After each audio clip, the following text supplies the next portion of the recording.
We are doing it live. This is the final round of the 2015 Psicobloc Masters from the Olympic Training Facility here in Park City, Utah. I'm Brian Reynolds with Chris Widener, and Chris, the Seco Comp is a really special event. It sure is, Brian. I'm really psyched to be here. Psicobloc is more of a celebration of climbing than a competition. It certainly is a competition, and it's definitely a combo of difficulty and speed. Yep. And first climber to the top wins. Yep, and we're looking forward to seeing that in about 15 minutes. We'll get started, but right now we have a special guest joining us, none other than Chris Sharma. Chris, thanks for being here. Yeah, my pleasure. Thanks for having me, huh? Yeah, great seeing you, Chris. We're here, third year in a row, so it's awesome. Yeah, talk about that evolution, the idea you had a few years ago to have this comp, and now we're here with year number 3. The idea for this comp comes from, climbing deep water soloing in Mallorca, and, pretty much from there we did an event in Bilbao, Spain, and then the next event was to do it here, and it just kind of has been evolving over the years, and I'm super proud to see it all coming together and everyone just pitching in to make it happen, and just really kind of like a community effort, and like you said, just a celebration of climbing and bringing everybody together, having a good time, and that's really what climbing is all about. So it's great to be able to keep this thing happening. Yeah, that's awesome.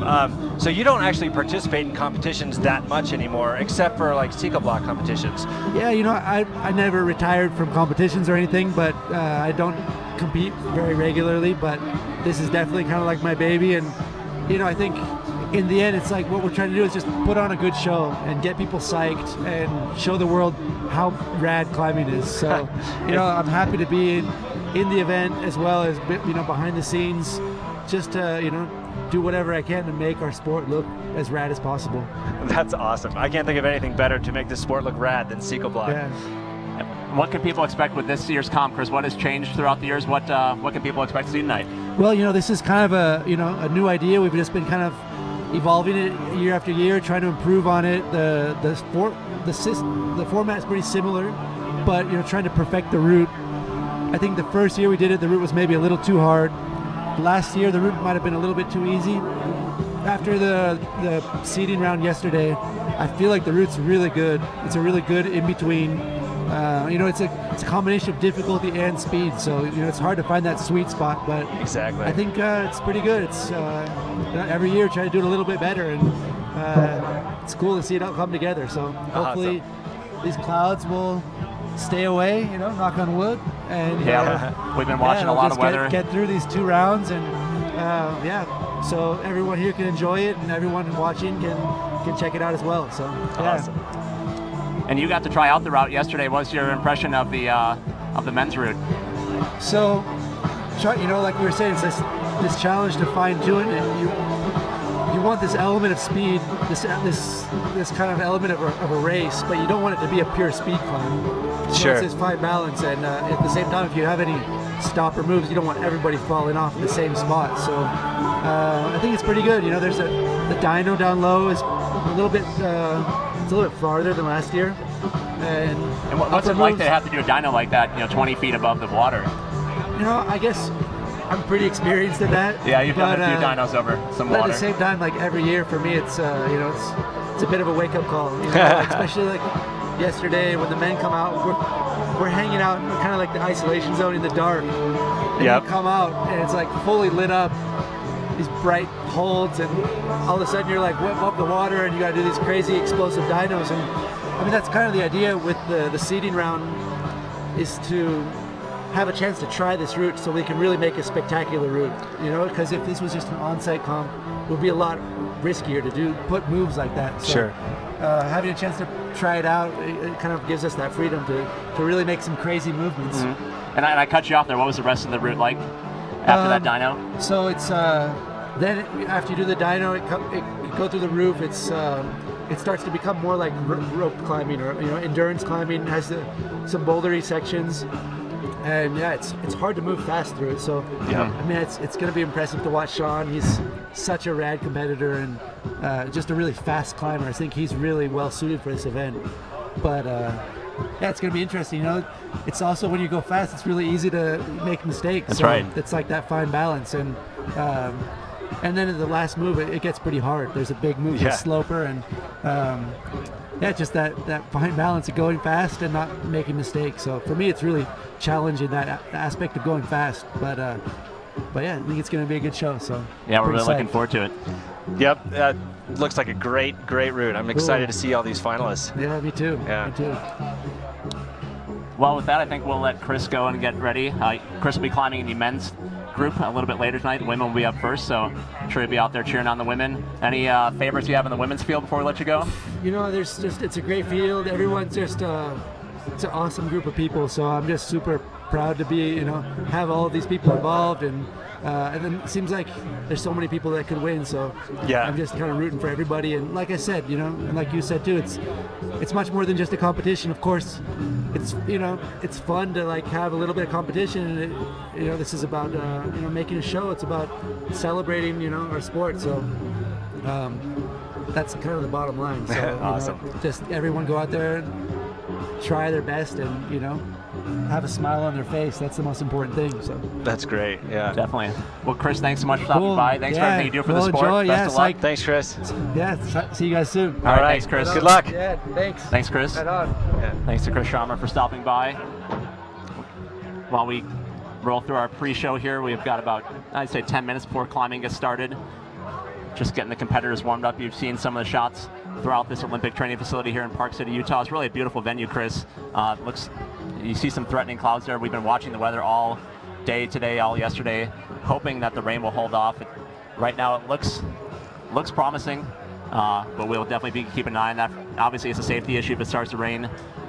It's just not really good conditions for. Right. Even though the competitors are going to be getting very wet, they'd like to do that after they're done climbing, not while they're climbing. So that's right. And speaking of safety, we're going to head into the rules, competition rules. Starting position, Brian, is basically one hand and 1 foot on the wall, although they've kind of switched that up a little bit. It looks like they just kind of start climbing like you would. Starting commands are ready, attention, go, and the climb is finished when both hands are on top of the wall. Yeah, that's an important point. Not just one hand on top of the wall. It is. There were some close calls last year where one woman would have a hand up and the next one just barely matched it. So that's going to be an important rule, actually. And like you said in the intro, fastest climber to the top in each of the heats wins. We're going to be having the competitors face off in a duel format, so head-to-head, whoever gets to the top wins and moves along. In the unlikely event of a tie, the outcome is going to be determined by this very nebulous boldness factor, in air quotes. This is where the judges that are judging the competition are just going to kind of make a semi-arbitrary decision on who climbed the best. I don't expect that it's going to come to that. These competitors know that they don't want to leave it to the judges. I'm kind of hoping for a tie, though, because I want to know what that actually means. But anyway, we'll figure it out. And moving along to safety, obviously, these competitors are climbing a 55-foot Walltopia wall above a pool of water. The pool has gotten deeper this year. It's 16 feet, 6 inches deep, so they've got a little more cushion in the water down there, but safety is still a big factor. They want to come off the wall as controlled as possible, go into the water as controlled as possible, make sure everyone's safe. If anything does happen, we do have lifeguards, EMTs, and a scuba diver in the water. That's right, a scuba diver in the water. I love that. That is so fun. So yeah, safety first at Psicobloc. So we get a good look at that 55-foot tall wall. You see the ominous Death Star volume at the top there. Saw a lot of competitors come flying off the wall up there, nearly 55 feet off the wall. Makes for some exciting sports action. And while we have a minute here, we're going to go through the women's field. Women competed last night in a seeding round to decide the order that they're going to face off tonight. Our #1 qualifier was Claire Buhrfeind, our champion from last year, the favorite coming in this year, and she showed yesterday why she's a favorite. Looked very smooth and controlled. She still has never fallen off the Seco comp wall in this competition. Amazing. Topped out every single time. So Claire Buhrfeind, our #1 qualifier, facing off against Katie Lambert in the first pairing there. Next up is going to be Paige Claassen against Hanna Tolson, followed by Kyra Condie facing off against Angie Payne. And rounding out this half of the bracket, it'll be Charlotte Durif, French champion, threat to win it, I think, facing off against Courtney Woods. And in the next round of females, we're going to have Delaney Miller, 2-time second place winner. So she's definitely gunning for the top this year. We know that. She'll be pitting against Alex Johnson. Then we have Megan Martin versus Maya Madere. Emily Harrington versus Punta Rica Tunyavanich, and she's an invited climber from Thailand. Sydney Trinidad, versus JC Hunter. It's going to be an exciting match. Yeah, and within those 12 women, or 16, excuse me, there were 12 invited athletes and then 4 qualifiers. The 4 qualifiers were Hanna, Tolson, Charlotte Durif, Maya Madere, and Sydney Trinidad. And Sydney qualified in 2nd place yesterday, so she made it in the qualifier Wednesday, seeded 2nd yesterday, a threat to win it. That'll be really exciting to see if one of our qualifiers can upset the invited athletes. That's right. Take down the Psicobloc round. Just like last year with Claire Buhrfeind winning. That's right. Yeah. So yeah, Claire definitely, I think, the favorite on a lot of people's brackets out there. If you haven't filled it out, you have about 5 minutes to go to the LT11 Facebook page and get your bracket in for the chance to win some autographed Chris Sharma swag. Nice. Highly coveted, I would say. Definitely. Getting a good look at the venue. You can see the swimmer in the pool there. This pool is about 64 degrees, they were telling us, which is not exactly refreshing when you hit the water. Exactly. And I think we're going to throw it to JT now, the in-house commentator. Terrible. Terrible. Listen, need some energy. How's everybody doing tonight? Welcome to the 2015 Psicobloc Masters. I'm Jonathan Thiesinga. This is Colette McInerney, and we are going to be your hosts tonight. We are going to keep you psyched. The climbers are going to keep you psyched. We need you to stay motivated and cheer them on. This is the 3rd year we've done this. Every year it's gotten better. If you saw the semifinals last night, you saw a great show. If you've been here the previous years, thank you very much for coming back. Buckle up, get ready to ride. We're starting straight away. We're going to call out all the female competitors now to line up.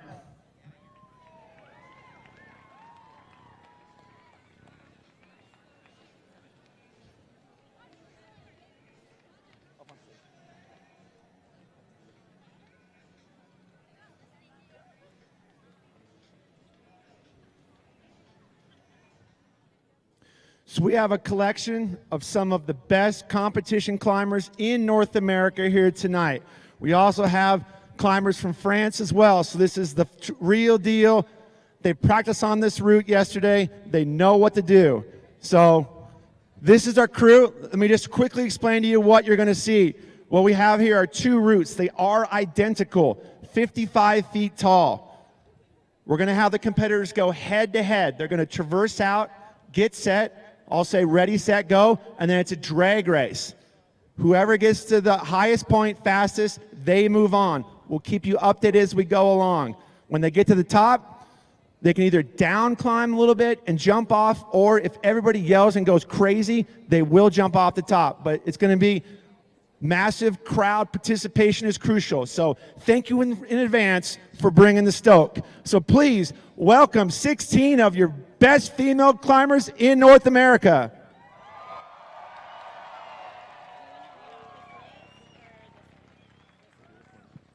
All right, let's get started. Ladies, thank you very much. Here we go. You guys ready to get your shoes on? Let's do it. All right, well, excited about seeing Claire versus Katie. This is going to be great. Claire is, of course, last year's winner, and Katie Lambert is kind of a dark horse in this. She's mostly a trad climber, outdoor crusher, has climbed 514, a bunch of 513 cracks, even some on site, and she's the shortest competitor, and that showed yesterday in the qualifiers rather, where she just couldn't quite reach a hold, and she fell off twice in the same spot. She told me earlier her goal was simply to do that move. So we'll see how that goes for Katie. Yeah, this is about as far as you get from 513 crack climbing. Exactly. As JT mentioned in that introduction, these climbers are competing on identical routes. Here you can see on the left, the green holds, on the right, the yellow holds. They are the exact same holds and moves for all the competitors, so it's even competition on either route, with Katie Lambert stepping up on the right side of the wall. It's worth noting that Katie Lambert is more than twice the age of Claire Buhrfeind. Katie's 35, and Claire has just turned 17. Then they were able to compete against the invited climbers. Last year, we had a girl named Claire Buhrfeind in Texas. She did the open qualifier. Just showed up out of high school. Claire looking to win her 2nd consecutive Psicobloc Masters. Winning the comp last year. Claire's one of the infamous Team Texas climbers, including Delaney Miller, who was last year's second place winner, and the absent Margot Hayes. She is not able to compete in this because of a back injury, but she is hoping to be here next year. It's all about speed, nothing else matters. Climbers will traverse onto the wall and get into the starting position. We ready to go? They'll wait the signal from JT to get started. Let's go. All right. Payne, Claire, first on Not out. now, I guess. Said I was supposed to do the interview after Chris, so I was hanging around here, but I know they're going to start, so it's okay. Yeah. Now you see the climbers have to start with their feet match and their hands match on the two volumes. Now I say, ready, set, go. And here we go. The 2015 Psicobloc Masters final round is underway. Claire Buhrfeind against Katie Lambert, and Claire out to a quick lead. The competitors were talking, Chris, about the kind of intricate climbing at the start here. That's right. Yeah, they couldn't quite get out of the races as quickly as they did last year. And Claire, of course, is a speed champion, a 6-time junior champion, that is. And so Claire is favored to win this, but we'll see. Katie is a crusher, and I think she's getting, a few moves away from that move that she couldn't quite make happen yesterday. We'll see. Claire with a nice lead so far. Katie knows that Claire can finish the route, so she knows that if she wants to advance, she's going to have to get to the top of the wall fastest. Claire's looking super relaxed. She knows she doesn't have to rush too far. She's just measuring herself to stay a few moves ahead of Katie.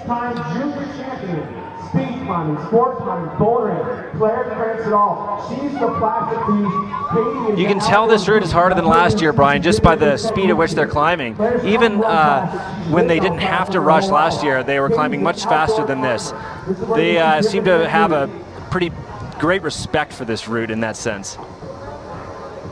Yeah, I think last year's route was quite a bit easier at the bottom, just a different style that lent itself to faster climbing, but this part in the route here is where they can really start to turn on the speed. That's right. And they want to, because they're going to start getting tired. You can see the angle of the wall there from that shot. Claire nearing the 40-foot mark. That's right. The estimate for this difficulty is somewhere in the 12 plus, 13 minus range, and there goes Katie Lambert. And so, Chris, since Claire was ahead of Katie when she fell, see if she decides to come down.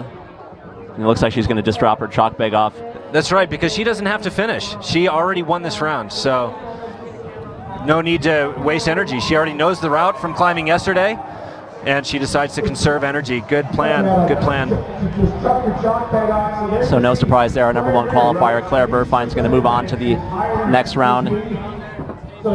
As we get set for our next matchup, it's going to feature Paige Claassen and Hanna Tolson. Paige making a rare competition appearance here. One of the best female sport climbers in the country. And definitely a big history of competitions as well. She she won competitions for decades, and she's competed in world events, and has focused lately on outdoor climbing, but it's great to see her back in the competition scene. And on the right side of the wall is going to be Hanna Tolson. She is one of our qualifiers. She's climbing out of Phoenix, Arizona. Competition climber in the youth circuit. Great to see her here on the Seco Comp stage. Hanna Tolson's new to me, man. I haven't seen her compete before. Well, that's the beauty of that qualifying round on Wednesday. Anybody can come out and try and make their way into the show here.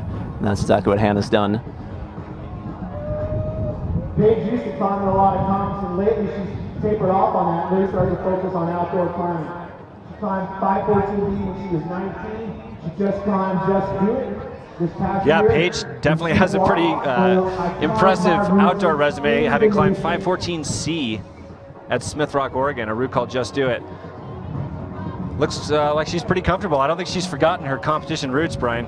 No, I don't think you ever do. Although I don't think her routes involve climbing over a giant swimming pool, so that's right. That's kind of the X factor with Paige here. We know that she's definitely strong enough to get up this route in a hurry, but Yeah, I mean, that's what's so amazing about this whole competition in general. Like, nobody here is used to climbing over a freaking pool of water 55 feet off the ground. So that's what's so fun about Psicobloc. There's that X factor of fear that we definitely saw in the ladies yesterday, and some of the men for sure, where you're just not used to taking that kind of a whip. Yeah, and they know that you don't want to come off the wall uncontrolled. And it's hard to do when you get in the steep section here to climb quickly, but also maintain control in case you do come off. Now this is when the pump starts to kick in for Payne. She knows she wants to conserve her energy, but she also This is the same route the climbers climbed yesterday, though, so they're familiar with these moves. They know what the holds are going to feel like. It's going to allow them to go faster as these rounds progress, as the competition heats up. It looks like Paige is pretty measured as well. She has enough comp experience to know that she just needs to stay a few moves ahead of her competitor. And I got to say, Brian, I'm kind of impressed here because she just hasn't done that much competing lately, but she's looking great.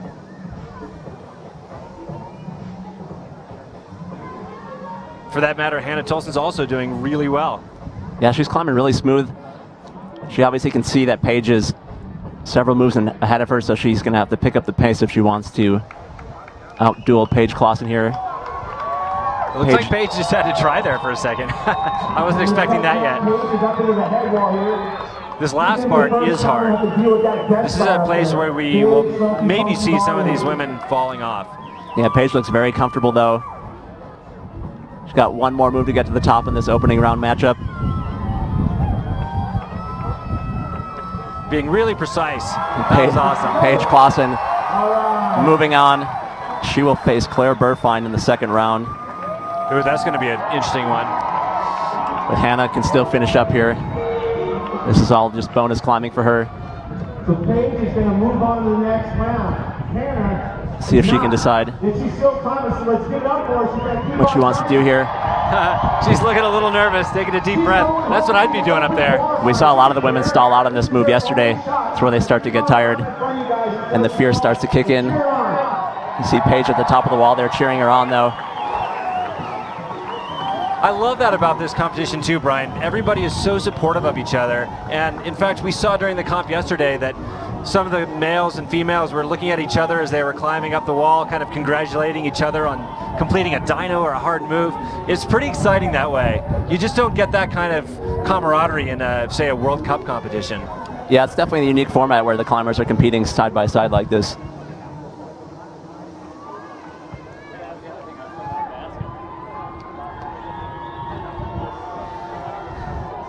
Will she make it? She's looking good. She's looking tired, but she's looking controlled. All right, got some really good crowd support here. That's what we need. Awesome. Come on, Hanna, you got it. I believe this will be her first time to the top of the wall. Nice job by Hanna Tolson. Excellent. That's so fun. Look at that. Competitors embracing. That's so fun. Nice job by both competitors. Paige Claassen will be moving on. But great performance by Hanna Tolson this weekend. Looking forward to seeing more of her as the years come along here.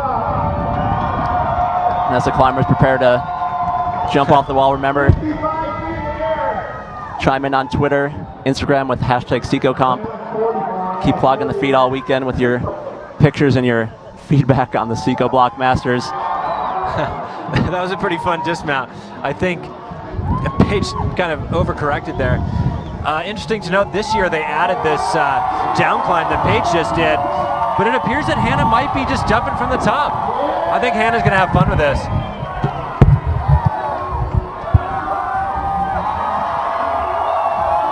Hanna's getting the countdown from the crowd. There she goes. Awesome. Those bubbles, by the way, you see in the pool are designed originally for the ski jump, which we will have at halftime. They soften the fall, and it's kind of cool that they included that this year for the climbers. And we did mention the open there, Chris. The pool is deeper. It's because it's actually much bigger than it was last year. They pushed out the end of the pool, made it deeper, so they could add some more ski jumps in here and make the pool a little better situated for climbing. That's awesome. Now if they could just order slightly less windy weather next year, that'd be even better. But fortunately, so far the rain has held off. I'm hoping that'll stay. We're right on to our next pairing. Kyra Condie on the left against Angie Payne on the right. Kyra's 19 years old, out of Minnesota. Angie's 30 years old, from Cincinnati, lives in Boulder and has now for a long time. Quite a few Boulder, Colorado climbers represented here. Angie's the first. It's almost like there's climbing there or something. I don't know. I've never been there. Yeah, I don't know anything about Boulder either. I hear there's a scene. Kyra is a highly decorated youth competitor in all disciplines, speed, bouldering, and sports, so she likes to climb fast, really no matter what the format is, so this suits her pretty well. So this is kind of exciting. These two are actually pretty close. We didn't see this very much yesterday, so right now this really could come down to the speed. We'll see how Angie feels. She tends to get a little scared like anybody with a normal brain might. Right about here, actually. So we'll see if she can push through that. Yeah, we'll see if this is Angie stalled just past this part yesterday, but she had a really big win in the home improvement arena today. She fixed a garage, so I think she's feeling a little more confidence today. Nice. She got some nice home improvement work done before she got out here on this Psicobloc wall. They're neck and neck right now, but Kyra turning on the gas here. Yeah, you can kind of see, you can almost see Angie's fear. She gets kind of tense, she gets a little slower, she gets more measured, but so far she's higher than she got to yesterday, so This is her first time touching those holds. Yeah, this is all new terrain for Angie Payne as Kyra Condie nears the top of the wall. It's going to be Kyra Condie moving on from this pairing, defeating Angie Payne by a few moves here, but I think Angie's going to be happy to get to the top of this wall. I think she's going to be psyched. I mean, this, as a boulder, this is like 5 times longer than she's used to climbing. Yeah. In one stretch, so they should feel very happy about this. Yeah, well, that was sick. So Kyra just won that one, but Angie got to the top, so it was kind of a win-win. So far, most of the women have gotten to the top of the wall. So as the rounds go along, we've seen that the route is pretty doable for them. They're going to have to start climbing faster and faster if they want to take down this Psicobloc crown in the $5,000 first place prize.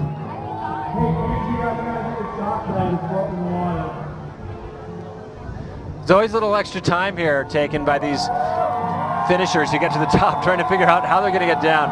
Because I'll remind you, they are not allowed to down climb off the back of the wall, so they are required to jump off.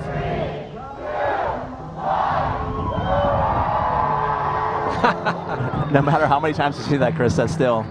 I know, I love it. Terrifying. I'm glad I don't have to do that. Although next year, we're going to hold hands and jump off the top for sure.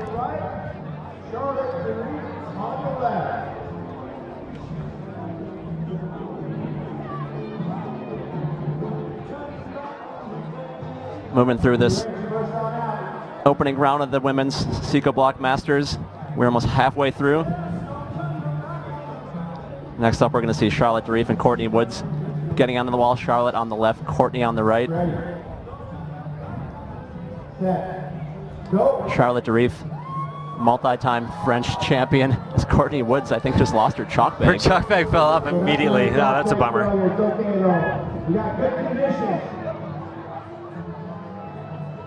Courtney's 27 years old, lives in Boulder, Colorado. Really into yoga when she's not climbing. Also really into Daniel Woods when she's not climbing. Charlotte Durif is a French competitor, and this is her first time at Psicobloc. Actually, it's Courtney's as well, isn't it? I believe that's correct, Chris. Yeah, so that's fun. We always have a couple international climbers, and Punta Rica from Thailand is one, and Charlotte's the other here.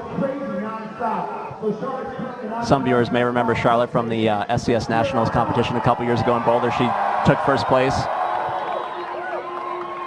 One of the strongest women in the world. Fun to see her in this format, because I normally think of her as more of a controlled and methodical climber, and that doesn't get you very far on the Psicobloc wall. That's right. And in fact, right now, Charlotte's behind Courtney right now, which is interesting. I wouldn't have expected to see that yet, but this is great. Looks like they're pushing each other. Courtney did not top out the wall during the seeding round yesterday, and Charlotte did both times, so maybe Charlotte knows that she just has to kind of hold on. Anything can happen here. Courtney could easily top this out. They're about neck and neck right now. Charlotte made up some ground there, though, Chris. She just pulled right even with Courtney Woods there. Courtney's stalling out a little bit. Looks like she's kind of, she's looking down at the water. As soon as you look down, it's over. She's just a little too gripped to go for it. Courtney Woods hitting the eject button, much to the dismay of this crowd here in Park City. And that's going to be it for Courtney Woods. Charlotte, I guess she's going to complete her warm-up here. Yeah. Take it to the top of the wall. I think we'll see some competitors do that if they're near the top. That way they can kind of control how they jump into the water as opposed to just hanging off and dropping in. No, Charlotte yesterday climbed down those holds in the middle. The cheater holds. That's what I do, though. Until we hold hands, that is, from the top of the wall. So we are now halfway through the women's bracket in this first round. All the favorites have moved down so far. Claire Buhrfeind, Paige Claassen, Kyra Condie, and Charlotte Durif be facing off in the next round. Be moving on to the bottom half of our women's bracket. You can see Delaney Miller and Alex Johnson out on the wall for the first time. As I mentioned earlier, Brian, Delaney got second place in the first two Psicobloc competitions, so I know that she wants it bad. She wants first place this year. And Alex Johnson climbed really well yesterday until she kind of hit that wall of fear, and she ended up letting go a little bit like Courtney just did. So I think if Delaney climbs well, if she climbs like she normally does, I don't anticipate there being a huge challenge, but we'll see. You never know with Psicobloc.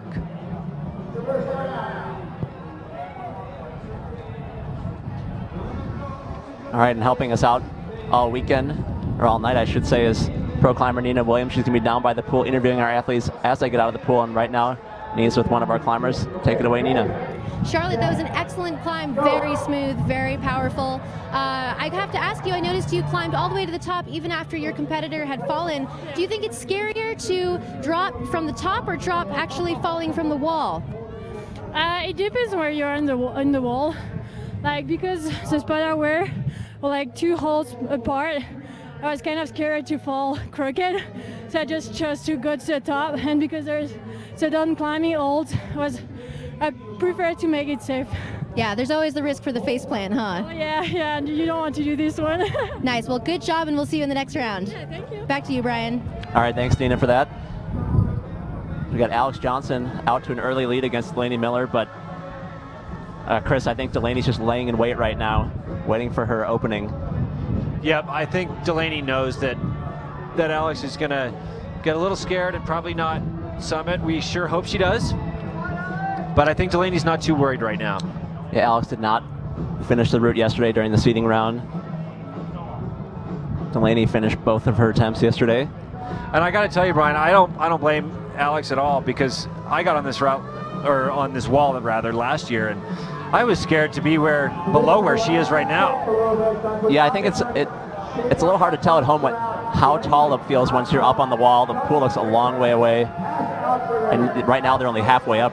Yeah, it's shocking actually how scary it is when you're right about where Alex and Delaney are right now. It just doesn't look that bad from here, but yeah, when you're up there and you see that water way, way below, it's terrifying, frankly. Delaney pulling ahead right now. Looking very smooth and in control. I think we're seeing pretty clearly that this route is well within the abilities of these women. And it's going to be a matter of who can execute the fastest as the rounds progress. Alex is doing well. She's getting visibly excited. I think this is about where she got to yesterday and she dropped off. So we'll see if she can push through. This is kind of the commitment point where you have to be really into going up higher. As we saw with Courtney, as soon as you lose your mojo going up, it's hard to get it back. Alex, I think she's breaking new ground for herself. This is great. And Delaney Miller going to be moving on. See if Alex can top it out, but no. That was awesome. I'm psyched for Alex. She just pushed herself. That was great. No surprise, Delaney Miller on top, moving on. She typically jumps from the top.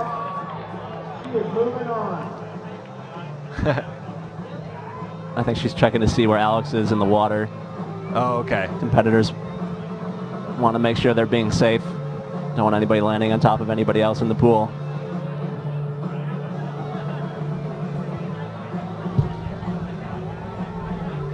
Crowd really starting to fill in here, Chris, at the Utah Olympic Park in Park City here, despite the ominous forecast. That's right. There goes Delaney. God, that's a big fall. The weather is holding out at the moment, and yeah, at the moment we have 3 pairings left for this women's field for now. The clouds are rolling in. They're looking thick and heavy. However, there's still some blue in the sky. We're hoping for it. We have a contingency plan if it rains, but obviously we're hoping it won't. And I'm sure the hundreds and hundreds, if not breaking into the thousands of spectators that keep filling in here, are hoping the same. And we're getting our next pairing on the wall here. Megan Martin on the left, be facing off against Maya Madere on the right. Maya's one of our qualifiers from the open qualifiers on Wednesday. Now, Megan did really well yesterday. She's another Boulder, Colorado climber, and I remember in last year's competition, she didn't quite do as well as she had hoped, but yesterday she did great. She got to the top in a reasonable time, and I think she's feeling more confident, so I'm excited to see that. And Maya's just 16 years old, began climbing when she was 13, so pretty new at climbing. Says here her favorite movie is Star Wars, so she's already my favorite climber. See if she can conquer the Death Star at the top of this wall. Yeah, when I had been climbing for only 3 years, I mean, I think I was climbing like 5'8". I don't know. It's just a different world now, really. Things have changed. Things done changed. Yeah, things have changed in the last frickin' 200 years since I started climbing. And so far in this women's round, we haven't had any super competitive matchups. We'll see if this can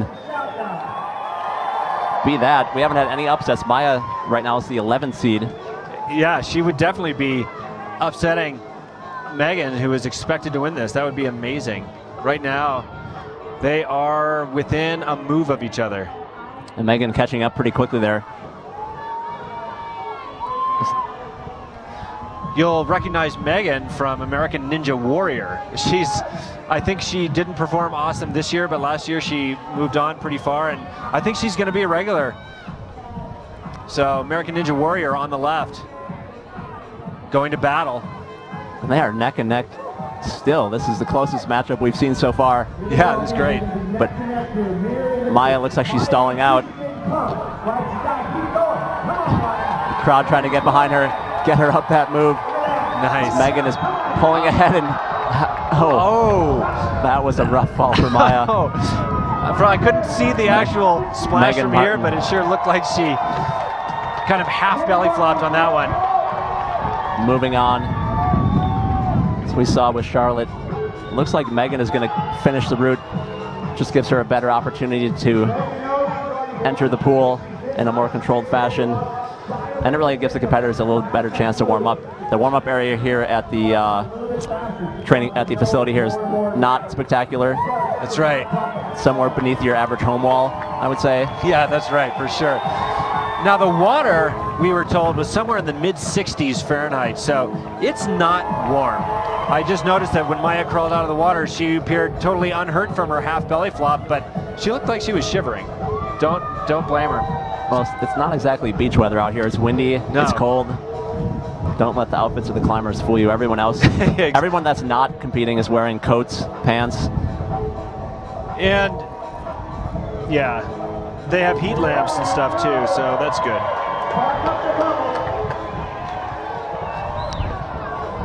Two more pairings left for this women's round. Emily Harrington is another one who's coming up now, and she did much better yesterday than she did in last year's competition. She also seemed confident, a lot like Megan this year. She's looking strong, confident, and she's pairing up against the kind of unknown here anyway, Punta Rica Tunyavanich, aka Mean, is her nickname, and that's not because she's mean. It's because in Thai, mean something is the name of March, the month, and she was born in March. So Punta Rica Tunyavanich, aka mean.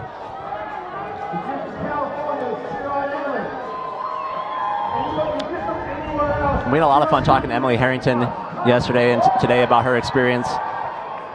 I think she's feeling a lot better than she did last year when she competed in Psicobloc. She sure is, and if you get a chance to zoom in on her shoulders, you can still see scars from the monster off-width of Golden Gate on El Capitan, which she recently free climbed, which again is a completely different world than what she's climbing on right now. Just a little bit, yeah. Yeah, not exactly the same. But Emily is certainly one of the most well-rounded American female climbers, or I should just say American climbers anywhere. She can do it all. She climbed Everest a few years ago. Yeah, and after this she's going to be going off to Nepal to attempt Makalu, the 5th highest mountain in the world. So she has had a very diverse year this year. Big walls on El Cap, Psicobloc, big mountains in Asia. Right now she's focused 100% on getting up this wall. She was saying when we talked to her before this, Chris, that she felt confident she'd climb the wall, but she wasn't sure how she could climb it any faster than she did yesterday. That's right. And it looks like she's being put to the test here. She's not very far ahead of Punta Rica, so this could be exciting. You can see here just kind of measuring her progress against Punta Rica. Not trying to rush any more than she needs to. Punta Rica did not finish the route yesterday, so Emily definitely knows that. Because Emily finished twice. That's Is that right. right? Yeah. Oh, wow. Same move now. This is great. Emily definitely has the advantage because she knows these moves, but you never know. I think the pressure's on for her. She knows she's going to have to climb a bit faster now. So it's all a matter of how much can you get to the top. Crowd's going nuts. Emily is charging right now. What a spectacular backdrop of clouds, too. The colors are amazing here. No more rest. She's got to go to the top. Fast. They're still pretty even, but Emily, I think, still just doing. She knows exactly what she needs to do. She's familiar with these moves. And she is going to try and shut the door right here. One more move to go for Emily Harrington. But a great showing from Punta Rica. Nice. Emily Harrington going to be moving on, but very nice performance by Punta Rica. It's always great to see the foreign competitors come out to Psicobloc. It's a tough last move. This is going to be a tough move for her. It's real reach. Can she lock it off? That is a crazy lock off at 55 feet. Wow. Just fell from the very last move of the route. That's exciting. Got her money's worth on that one. Looks like she's all right, though. The climbers have to give a thumbs up when they land just to make sure the lifeguards, everybody can see that they're okay. And there goes Emily. A lot of splash on that entry there for Emily Harrington. Have some people in the crowd handing out scores on giant signs when the competitors jump into the water. They gave that one a 10. I don't know about that one.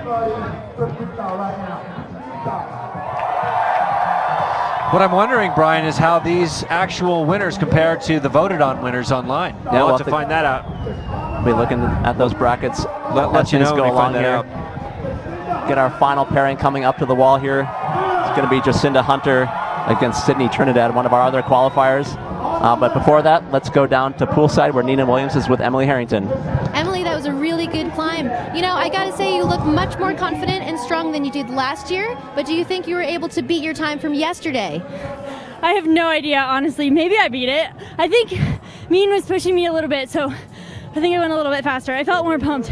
Do you think the competitive crowd and the cheering and also, you know, the fact that Punta Rica was, you know, pretty close to you, do you think that egged you on a little bit? For sure. Yeah, it definitely helped me get up the wall faster. Nice. Well, hopefully you'll make it into the next, or hopefully we'll see you in the next round. All right, thanks. All right, thanks, Nina. And thanks, Emily. She's going to go warm up and Tried to get too pumped after that qualifying round there. Sydney is now, she was the second place qualifier for today, and she is now making a quick start. JC Hunter is one of the few, if not only, competitors to have done, this is her third of all 3 Psicobloc comps here. She's our oldest competitor at 37 years old, but certainly one of the best. She's bouldered V11, red pointed 14B. She even established her own 14B sport route in Utah a couple years ago. So Jacinda, aka JC, sure is accomplished. Sydney, though, has got youth and freshness on her side, so we'll see how that goes. Yeah, like we said, Sydney qualified in the open qualifiers on Wednesday and then came into the seeding round and finished second. So she's looking to do what Claire Buhrfeind did last year, qualify and then just win the whole thing. Might as well. Why not? I mean, really. Sydney finished the route both times she tried it yesterday.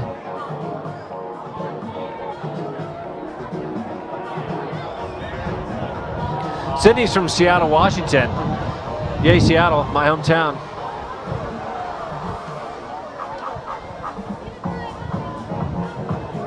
Unfortunately, getting our first raindrops of the evening. As the ominous clouds roll in. Oh my. Sydney looking confident though. Crowd's cheering for JC. Yeah, JC is a local here, Salt Lake City. Eyeing up that long move, nice. Oh, nice. Way to reel it in. JC's definitely looking a little nervous, but doing great overall. And like you said, Brian, the first raindrops are falling, and it appears that we've got some big-ass clouds coming in. I hope this doesn't produce the rain they're talking about, but we'll see.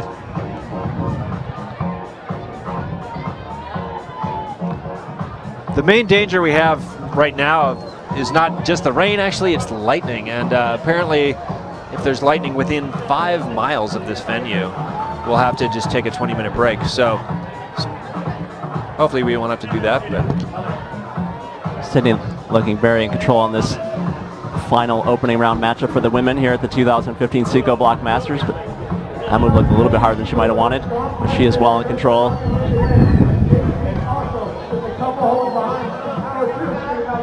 Several moves clear, Jacinda Hunter. Sydney on her way to the second round. JC's getting psyched for this big move. Trying to. Can she do it? Oh no. No. With that, Sydney Trinidad's going to move on to the round of 8 here. She'll face off against Emily Harrington, her second round matchup. So our second round is now set, Chris. We're going to have Claire Buhrfeind against Paige Claassen, Kyra Condie against Charlotte Durif, Delaney Miller against Megan Martin, and Emily Harrington against Sydney Trinidad. That was an awesome first women's round. That was exciting, and really there were no upsets. Pretty much everybody who won placed as such yesterday, so exciting nonetheless.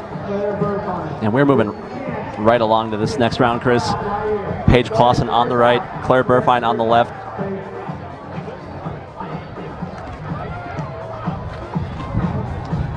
As we said earlier, Claire is the defending champion. Paige looking to dethrone. Now this is where we're really going to see the speed turn up a bit, because both of these ladies can easily get to the top of the wall.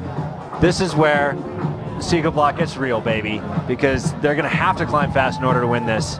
And they both know it. They're both climbing much, much faster than they did in the last round. Yeah, if you can see, they're getting more familiar throughout. This is going to be their 4th time up this exact route so far. So each time they can climb a little bit faster and a little more confidently, as they are neck and neck right now, nearing the halfway point on this 55-foot tall Waltopia wall. Paige even a half a move ahead. That's exciting. Paige is by far the veteran here, having been in so many comps.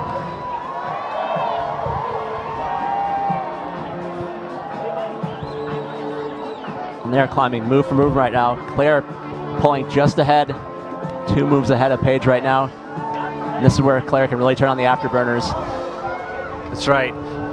You'll notice the outdoor climbers, primarily, which Paige is, tend to climb slower because that's how you climb outdoors. And Claire, on the other hand, is primarily an indoor climber, so she's used to turning that on.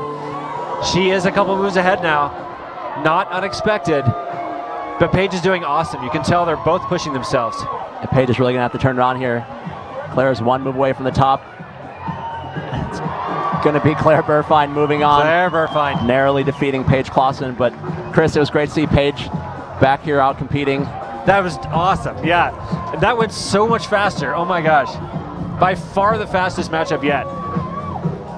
So Claire Buhrfeind going to be back in semifinals. Paige Claassen gets to hit the deck. That was an exciting match. Psyched about that.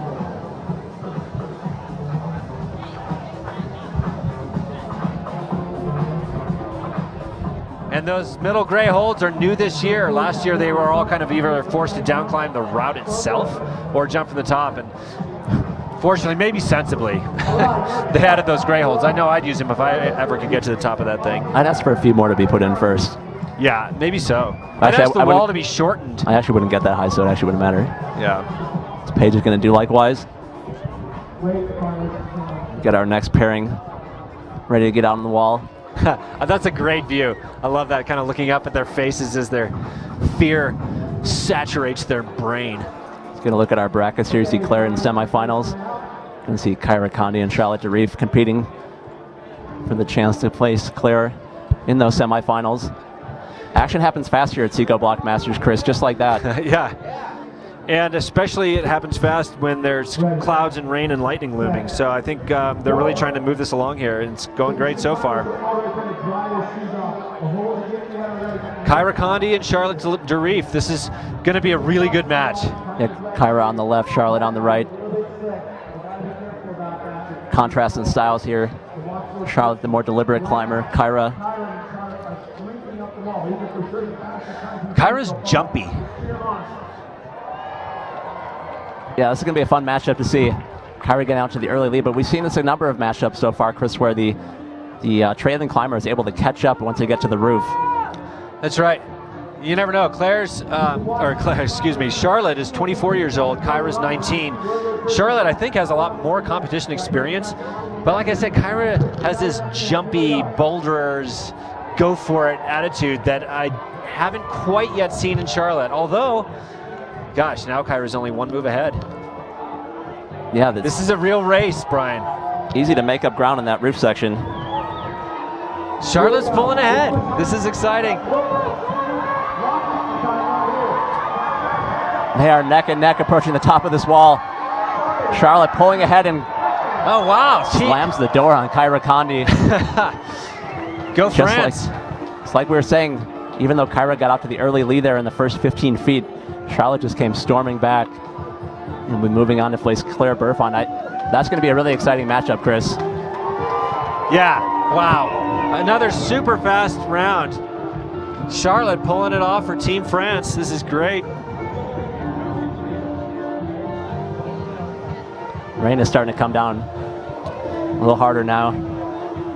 Indeed. Not ideal climbing weather, but they're going to keep going with it as long as we can here. Trying to get as much climbing in as long as things are safe and fair for the competitors.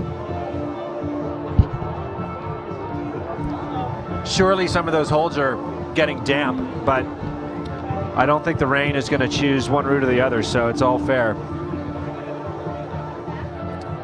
If we do need to take a break, we will just kind of pause the action and keep you guys posted when we'll resume. So don't go anywhere.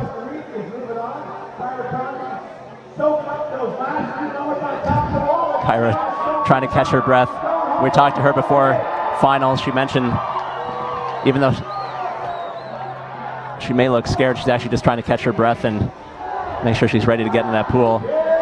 I love these climbers when they do the countdown. Oh, that was a rough entry into the pool, but she's okay. And the rain is really coming down now. Even the crowd is kind of scattering a little bit, trying to find some shelter.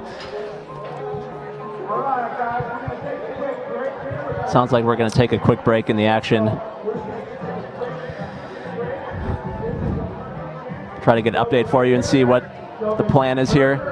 Yeah, we'll keep you guys informed about what's going on. So far, what we still have coming up is Delaney Miller and Alex Johnson, and Delaney Miller and Megan Martin, and then Emily Harrington versus Sydney Trinidad.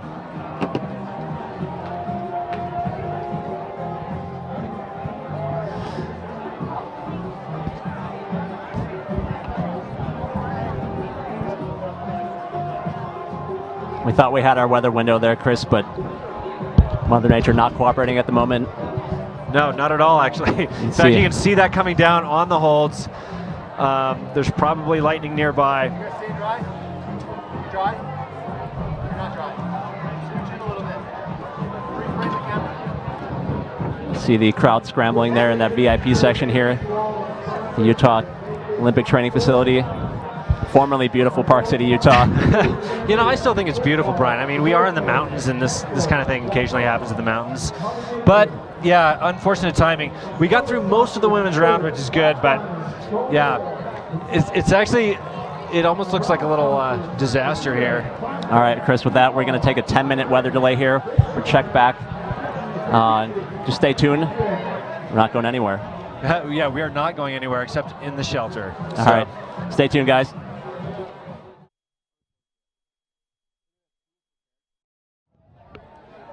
Hey everyone, we're still here at the Utah Olympic Park. Miraculously. Yes, we are still standing by underneath the shelter there as we wait for this rain to pull through. It's starting to clear up to the west here as the storm moves across. You can see some of the clear skies on the top of your picture there. We are still going to try and get this comp finished tonight. Everybody wants to see that happen.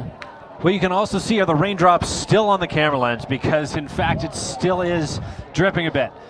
And in fact, to my left is a wall of water. It is dark and there is lightning. But as Brian pointed out, it is passing. We know the athletes are getting antsy. That picture looks a lot worse than it actually is here.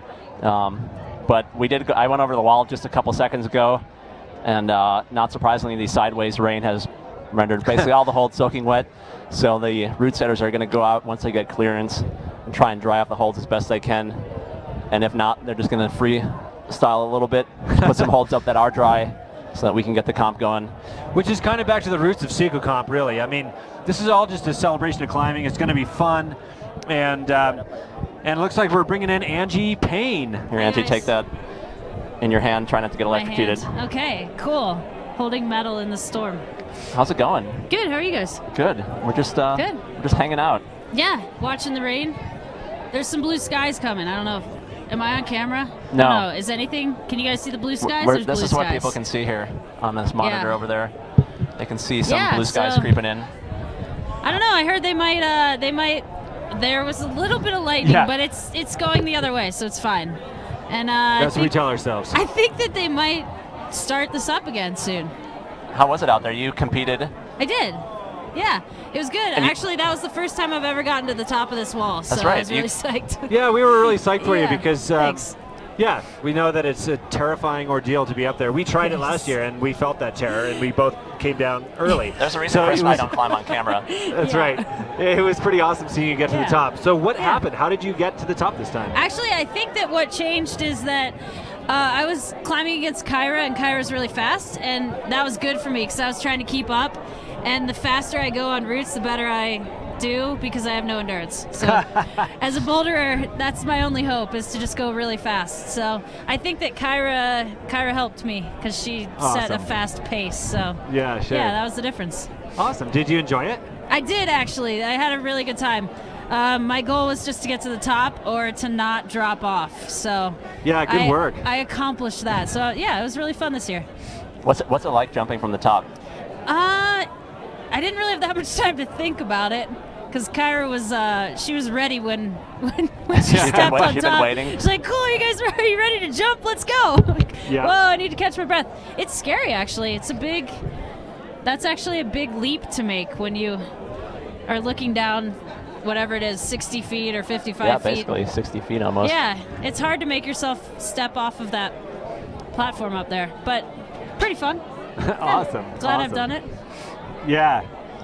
What do you think if the women do start climbing again here? What are they going to face? It's a mystery. I'm pretty sure it'll be an adventure. Are you glad you're done and climbing? I'm really happy I'm done climbing. I'll Yeah, say I that bet. much. No, I think it could be fun. Everybody will be in the same boat. It's going to be a So wet. to speak. Yeah, it's going to be a wet and exciting climb, I'm sure. Yeah. But, it'll be a level playing field. If everybody's climbing on wet holds, it'll pretty much be wet for everyone. So And we just it's adventure climbing at its finest, I guess. We just got word that the lightning hold has been lifted, so I think the route setters are going to go out on the wall and have a look and see where things are at. And I think what they're going to do, if they can, is dry the holds with towels. Believe it or not, dry the holds with towels, Yep. put some chalk on them, Yep. and just hope for the best and say, ladies, have at it. I think they should. I mean, people Why are not? here. Yeah. Competitors are still psyched, I think, so. And look at this, wow. even some of The the audience is still here. is The actually audience coming is out of the coming woodwork. back. We thought most of them had already gone to the bar by now, but it looks like they're coming back. Yeah. Back to the people field. are This is great. emerging from the woodwork. Might already be bar time in Utah, so Yeah. Cool. Yeah, bars are closed in Utah. yeah. Friday night, gosh, past 7 p.m. Well, Angie, thanks for stopping by. It was a Yeah, fun thanks for time having me, guys. watching to you you, compete Angie. yet again. We're looking forward to seeing you back Yeah. next year, maybe. Yeah, it'd be fun. Now I know what it's like to get to the top, so I'm psyched again. I was Next really year's happy your to see you get to the top. That was Thanks, guys. awesome. All Yeah. right. fun. Thanks, Angie. Thanks to Angie Payne for stopping by in our rain delay here. As we said, the lightning delay has been lifted. That lightning that you just saw there is way to the east of the venue. The picture you're looking at now looks much worse than it actually is at the venue. That's weather's moved along to the east. I have to say, Chris, I never thought I'd be playing the role of weatherman. That's at the right, Seco I know. comp. This is great. I mean, what a fun way to kind of jockey up the crowd and the position. And I'm just really impressed that so much of the audience has stayed here, because a lot of them left, but now there's still hundreds of people filtering in. Speaking of somebody that stayed here, is Sean McColl. Sean, grab that mic. Or actually, if you want to keep your hands warm, I'll hold this for you. How's it going? It's going good. I mean, we've been waiting, I guess, maybe an hour and a half now. It started to thunderstorm. There's a tons of rain. I'm pretty sure the wall's still soaked, but it looks like we're going to try to get back on track. And I think it's going to take a long time to dry the wall, because I think it's super unsafe to climb on wet holds. But no, we'll just wait, and hopefully the rain and the storm is over.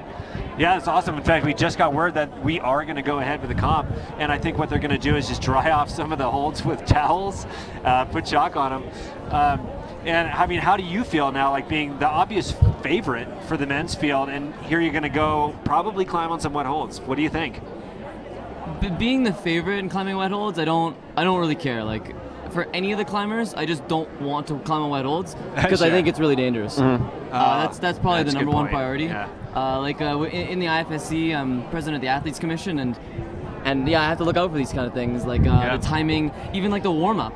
They need to go and make sure the warm up's good, because we've been waiting in here for an hour and a half. We're pretty cold. Yeah, it's cold out So here. we can't just go on, especially because the holds are wet. You go into a pocket that's wet and you're cold. Like, it's a high risk of injury. So I'm more worried about that. I don't really care that I'm seated first, because I think they were going to try to host it tomorrow morning.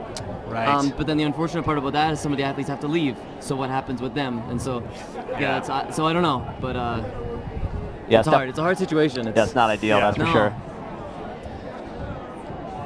Looks like they're getting the lights back on. Well, so let's just say, it's a level playing field out here, whether the holds are wet or whether they're dry. Is there anybody in particular, Sean, that you're kind of thinking might pose a great challenge to you? Are we talking with the wet holds or just before? Before, I was mostly just worried about myself. The only one move that I was actually worried about actually falling on is the jump. Yep. Because the jump is kind of like, you leave the jump and you kind of know if you're going to stick it or not. Yep. The rest of them, I know I'm capable. I know I can do all the moves. I did it twice yesterday. Yeah. I know that if I'm behind in the race, I'd have to speed up. So really, it was kind of all on myself, and if I got halfway and the other person's ahead, I would speed up just like last year. Because Sure. I remember last year I was actually behind in most of my races. That's right. And no, I kind of was just kind of biding my time. I knew I could go fast at the end. You know, everyone can slip. If the holds are, well, I really hope they're not wet. I think if they dry them out, if there's enough wind and there's enough chalk, they won't be wet. Yep. And then it'll just be back to normal. So I'm hoping for that. Awesome. And what else is going on? You've had a really great season on the World Cup. You won the World Cup in China. What's else up on this? Are you going to Munich for the last bouldering World Cup? No, I missed the last World Cup. I'm gonna go up to Vancouver and get fostered. My friend's getting married. Oh, great. So I'll be up there, and then the week after I'll be going to Norway for the next Lead World Cup. Okay. And then I'll Nice. be kind of bouncing around doing the Lead World Cups, a couple little competitions here and there as well, until November, December, and then it's kind of off season again. Goes by fast. That's awesome. Well, we'll let you go try to stay warm. All right. Hopefully we'll get to see you climb here in a little bit when everything gets all safe and squared away. I hope so. Have fun, you guys. All right, thanks, All Sean. right, thanks so much, Sean. Thanks to Sean McColl for stopping by. Yeah, I do he's- imagine that, the athletes are struggling here because they had to get really psyched. I know in particular the ladies who were just about to go were kind of disappointed that they had to get psyched and then stop for an hour and a half, and then they have to get psyched again. So it's tough on the athletes tonight, tough on the crowd, but hey, man, we're having fun, and this isn't really counting for anything beyond this competition, so that's it. And the organizers are definitely taking into account, the athletes' perspective. They don't want anybody to get hurt. Nobody's going to force this if the conditions aren't proper for this kind of event. That's right. So we see Danny Andrada and Stephen Jeffrey on the route setting team getting out in that lift. They're going to go try and dry off these holds. Which is kind of interesting because honestly, Brian, I'm still seeing some blowing rain. There is some clear sky to the west, like you pointed out, but there's also some darkies out there. I don't know. It's going to be anybody's call. I mean, if they try to make it happen, I predict that there still will be some wet holds. I mean, unless it just completely stops and the wind picks up. I'll take this moment to thank everyone for tuning in out there. A lot of you tuned in for this rain delay, most exciting rain delay in all of climbing. That's right. Appreciate everyone tuning in from all over the world. Really fun to see everyone's comments and see everyone enjoying the event when it's happening. And we got some great sponsors for this event this year. Cliff Bar again. We got Sanook, the North Face. Waltopia. Yep. Our sponsor sheet got blown away in the rain. Yeah. Currently, we're kind of missing the actual sheet, but anyway, we've just had some great support for this competition again this year, and it's so fun to see because the athletes are so psyched about this comp in particular. It's almost like a break in a way from the SCS series, the ABS series, the World Cups. It's more of just a standalone, fun competition. So everybody really has a high hope for this one, and we're pushing on even in the blowing rain.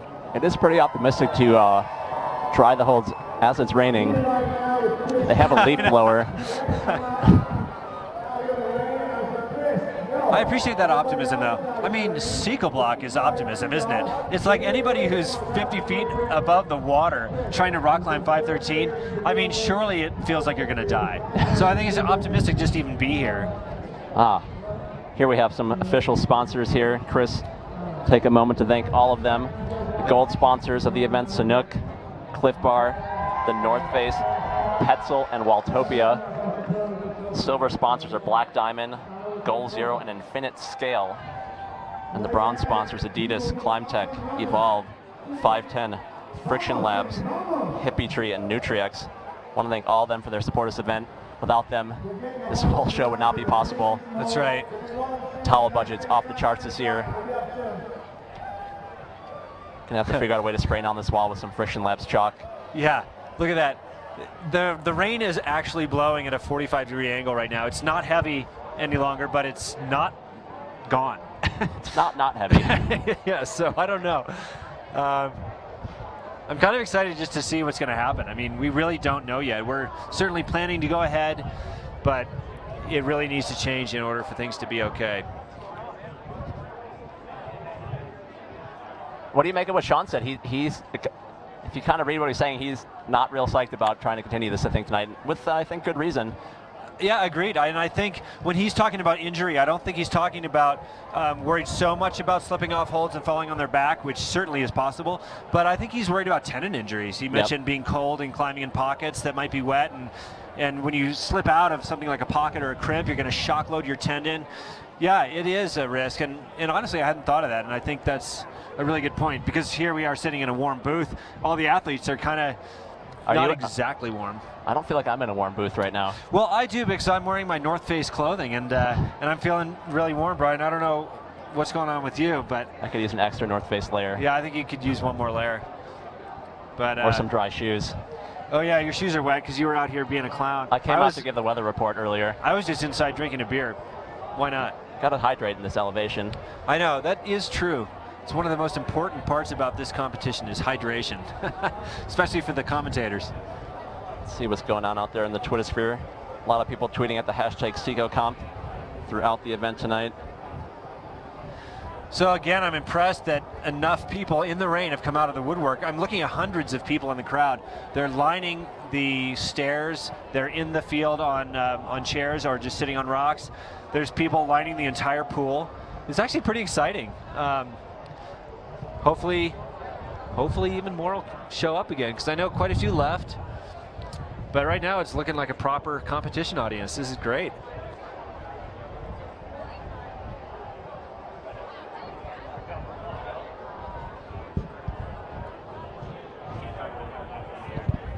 Can we maybe pull in another athlete?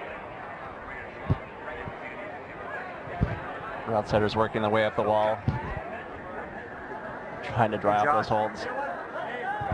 Can we pull in another athlete? Try and get another athlete in here. A lot of people milling about. A lot of climbing luminaries, as it were. That's right. Well, I mean, just our route setters here, Donnie Andrada and Stephen Jeffries, they're legends in their own time. Danny, the head route setter, has done more sport climbing first ascents, I believe, than anybody else on planet Earth. They don't call him a machine for nothing. That's right. See how good he is at drying off wet holds. As we welcome one of our male competitors into the booth. Josh Larson, let me just hold this for you here if you want to keep your hands warm. Thank you. How's it going out there? It's great. Some of the best conditions you've ever climbed in. Yeah, so far we've just been eating a lot of sandwiches. You are from the Northeast, so this is maybe just a typical weekend where you're just waiting for it to stop drying. Yeah, or stop raining. We're used to a lot of humidity. Well, that's good. So how do you feel, Josh, about heading up on this wall in a competition? I mean, even if they do try to dry it and chalk it, you're looking at some moisture at least. What do you think? For sure. I think there's well, it's going to be a fair game. The holds should be fairly wet on either side, but I think it's just going to be a matter of just not slipping, and who knows, you're not going to know when you slip, so it could be a little scary when, maybe mid-dynamic move and your hand's just on a soaked pinch or something and you just blow off. We've had some practice with falling and stuff, so hopefully it comes into play tonight. Yes, you had some practice on the seating round on Wednesday. You took a little bit of a nasty fall. What happened up there? I don't know. I finished the route and I jumped down pretty controlled, and I guess what they're saying is I was a little out of breath, and I came to the surface and I couldn't swim, didn't know what to do, and next thing I knew I was getting pulled to the side from a lifeguard. I didn't have to get CPR though. That's good. Oh wow, jeez. So it was interesting, and then I was worried about not climbing the next day, but it was fine. Yeah, so it didn't really stick in your mind or make you tentative when you were climbing? It did, yeah. Last night on my first run, I was thinking well, I haven't jumped into the water from 40 feet yet, so I wonder what's going to happen. And it was definitely in my head, but I jumped in the water and I tried to keep my arms separated so I can kind of break the fall a little, and it felt fine. Nice. That's good to hear. Don't want anybody getting hurt out there. No. So you're just back with the athletes. What do you think? What's the psych level? Are people, how are they feeling about coming out here in the rain and climbing? Half and half, I would say. Okay. Some people are like, whatever, let's do it. There's just a bunch of holds, and again, it's a fair game. And some guys just want to do it tomorrow. Some people just want to climb tomorrow. I'm psyched. I'll do it now. Hell yeah. That's fun. Yeah. Right, yeah, we're definitely trying to get it done tonight, obviously. We'll see, but... Right. They're drying the holds now, and they got a couple towels up there and a pot of chalk. They have a leaf blower, too. Really? Yeah. Wow. Well, we're looking good then. which is probably a first at a climbing comp is a use of a leaf blower. Yeah, most likely. All right, Josh, we'll let you go get warm. Thanks for stopping by. Thanks, man. All right, take it easy, Josh. See you guys. Thanks, Josh. Yeah, so I just got word that the warm-up wall has been dried off. Delaney Miller is going to go against Megan Martin next, and they're going to bring the ladies out to start warming up again in 5 or 10 minutes. So the athletes are, in fact, going to be warming up here. We are going ahead as best we can. All right, now we're going to be joined by Alex Johnson. Alex, let me just hold this here for you while you stay warm. Hello. How's it going out there? You know, I think it's going to be fine. It's cold, but it was cold earlier too.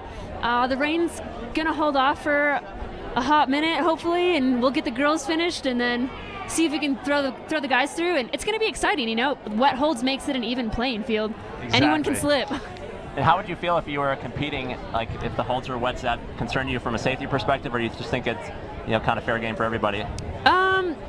That never crossed my mind because I'm out, so I actually didn't think about it.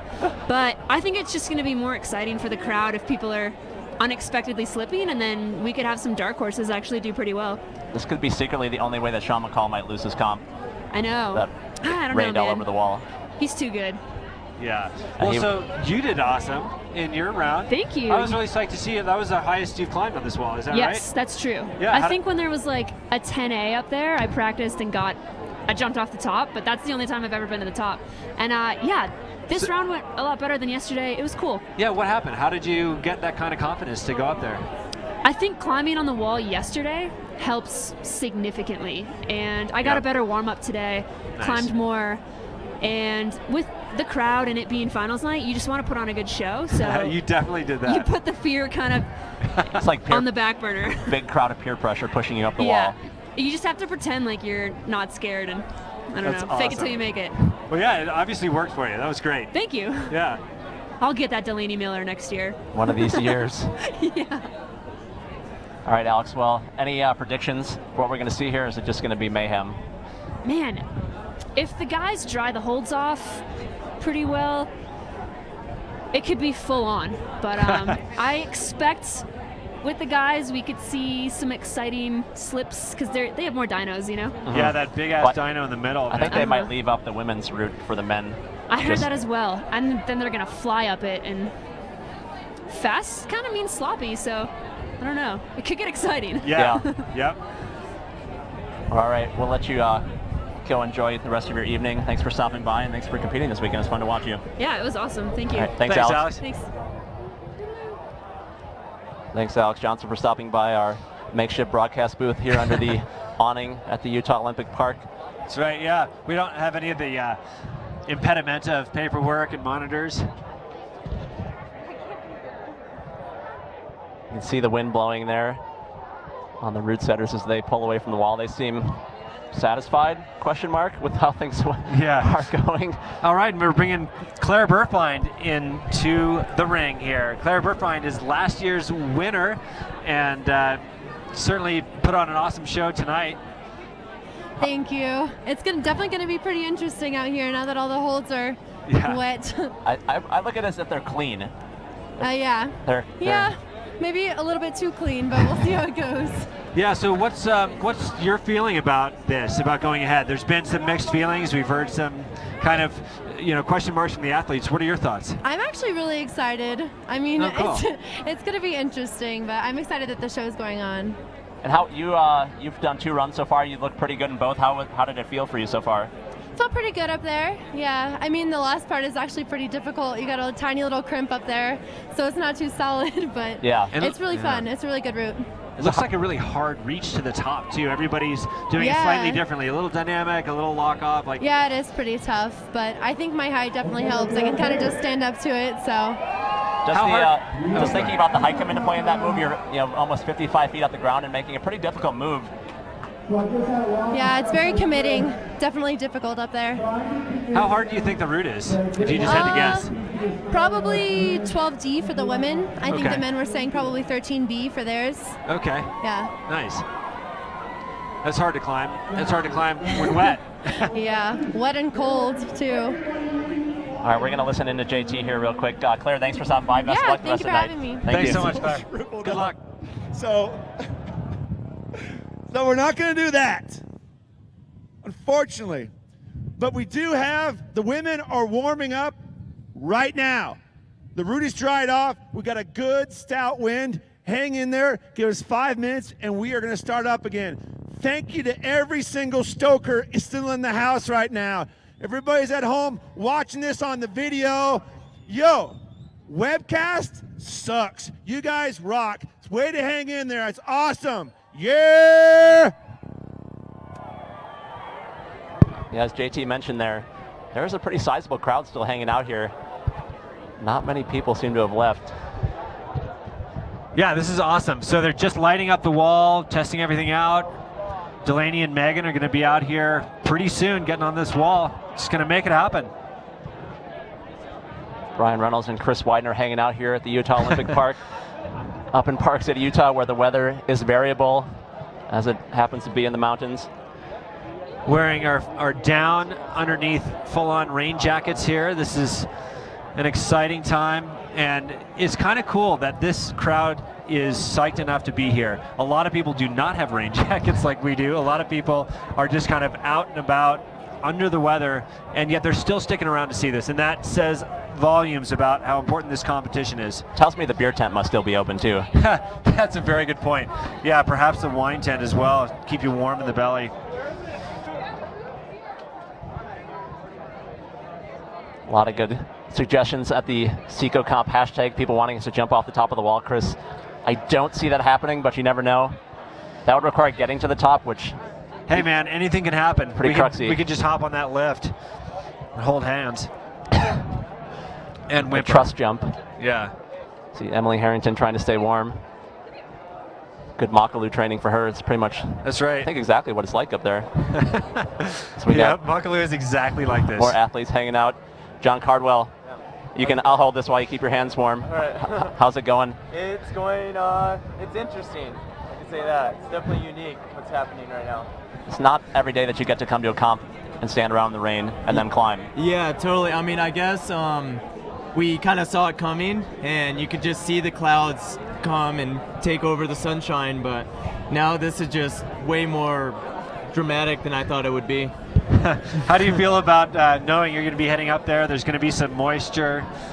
I mean, it is what it is. It's definitely unique, and everyone has the same kind of disadvantage, I guess, but at this point it's less of a competition. We just want to get out there and climb, put on a good show, and awesome. Kind of just keep it rolling. Yeah, we're a little after 9:15 local time here, so you've been hanging out for a few hours now. Yes. Trying to keep your psych level up, and you still haven't really been warmed up, have you? No, not really. We just started warming up actually midway through the women's rounds, and that's kind of when the rain started. So, yeah, most people are pretty cold right now, and I guess they're trying to dry up the warm-up walls now for the women to like kind of get the show going again. But we'll see. It looks like things are gonna get rolling soon. What's the general feel among the men? Are they psyched in general to get out here and climb on this, or is there some hesitation? You know, I think there's a lot of mixed emotions, kind of. Like, there are definitely psyched people out there, but then as time goes on, you know, it kind of wears on you a little bit. And, sure, it's stressful. I think a lot of people just want to get at least one climb in, you know? Yep. If it doesn't go like full bracket style, then we'll just kind of roll with it. And your first climb is going to be against Matty Hong, a good friend of yours. Yeah. Nobody is listening right now, so you can tell us how you're secretly excited to beat him in that first round. Well, you know, we'll see. I think it's kind of interesting because we'll be really evenly matched. So it could be one of those epic rounds, actually, where it's neck and neck. So we just have to see what happens, especially with this new unique format with the rain added in. Anything could happen. Yeah, I'm really excited to see you guys climb against each other because I see you climbing in the gym a lot. Okay.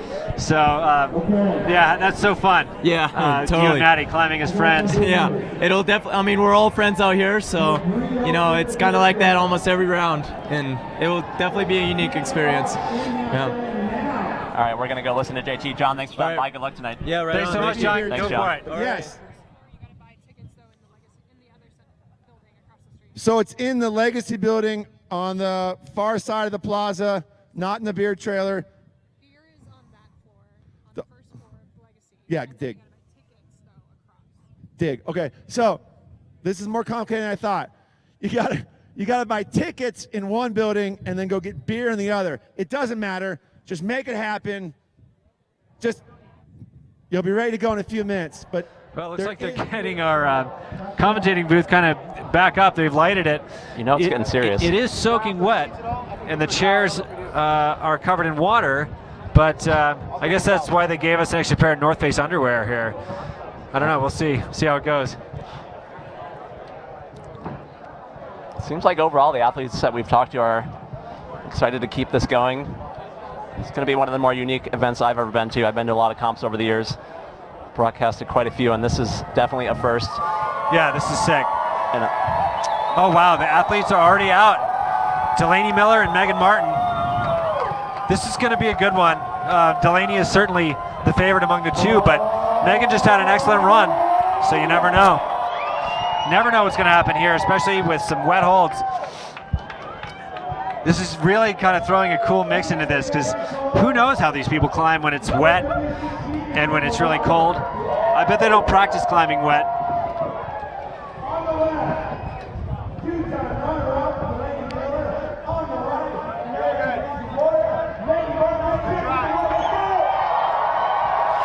All right, so we're going to try to get seated here in our booth. You guys have a seat? You're hot, you're live.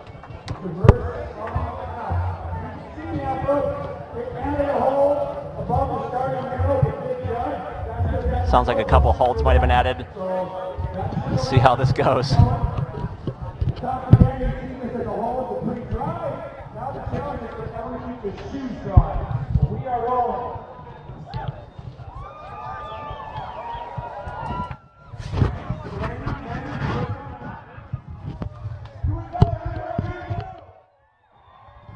And they're off.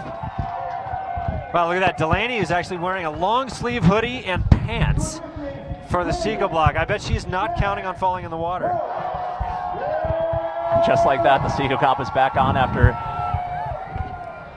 1 to 2 hour rain delay here. I lost track of time. But they are tentatively moving on. You see that hold there that their foot is on has been added, so they don't have to use that sloper. This is interesting because really anything could happen here. I mean, some of those holds are still certainly a little wet, but the show goes on. I think we're going to see a lot more chalking up this round. It's actually going to be a little bit of an advantage for the girls that come next. The holds will have a little bit more chalk on them, but as the pairings go, this is about as even as it gets for Delaney and Megan. I think the challenge for these women has been to get warm enough to compete again, because they did have to stop for close to a couple hours, and I know Delaney was, oh no. Just like that, Delaney Miller is off. Megan Martin going to win this pairing. Wow. That's the unexpected that we are about to need to come to expect. Oh, that's a real bummer. I'm happy for Megan. I'm bummed for Delaney because I know she was really psyched on this and hoping to get a win this year after 2 second places. And there goes Megan for a spectacular jump, might as well. But wow, I can only think that Delaney fell off just because of a lack of concentration, or just the kind of the whole bummer about the situation, or the wet holds. Looked like the holds forced her into a sequence she wasn't comfortable with, and that the holds just didn't allow. So Megan Martin going to be moving on, going for a little swim. That's a big chance here for Megan then. I mean, that we didn't expect to see that. So Megan now has, who knows, man, this really could go anywhere. That's what makes this exciting. It looks like the ladies are cold. They are wildly waving their hands, trying to get blood to their fingers before starting up this wall. It's not warm out here. It is not tank top weather. And here's Emily Harrington versus Sydney Trinidad. It's not one of those situations where you wear a tank top and a beanie to be ironic. All right, we got an update from Nina Williams. Take it away, Nina. Megan, that was a courageous effort. You know, I saw you tried to do the men's sino, but how did the holds feel after the rainstorm? I'm not gonna lie, they were a little wet. Every move, you're kind of chalking, but It's super fun. I'm glad that they got this going again, and hopefully we can finish the night out without any more rain. And you guys had to wait a while to warm up. Did you feel at least a little bit warm on the wall? Yeah, a little bit. I did some pull-ups. So. Nice. Well, you made it to the next round, so congrats. Looking forward to seeing you next time. Thank you. Well, Sydney and Emily. Emily had a hard time getting started there. And as you heard, the holds are, in fact, a little wet. They will be getting drier, as Brian pointed out, as more climbers chalk them up. But they're climbing wet holds, and this competition really could go anywhere now. Throw your brackets out the window. That's right. In fact, Brian, you and I don't even have them anymore. Emily is off. Sydney's going to move on. Sydney Trinidad. Looks like she's just going to jump off. She just won this round.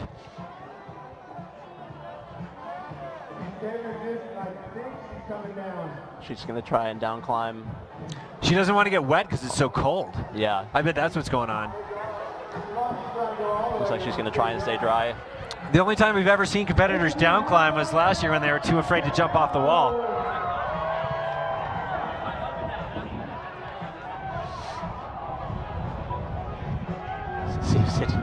See if she can make it down. Not going to make it. As we get back in the booth here. Yeah, it's getting pretty nautical out here, Chris. Nautical, that's a great way to put it. I am from the Northwest, and that's kind of how it feels right now. My phone tells me it's 63 degrees, but it feels a lot colder than that right now. It feels a lot colder than that, yeah. This is a pretty exciting comp, so we've already seen a couple crazy things happen. People falling a lot earlier than we expect. A big upset between Delaney Miller and Megan Martin. And what a great time tonight. I mean, who knows? Pretty much anything can happen at this point. Yeah, suddenly Psicobloc got crazy. It got actually psycho. Yes, exactly. As I think we're going to get into our semifinal here. Claire Buhrfeind and Charlotte Durif climbed just before the rain delay started.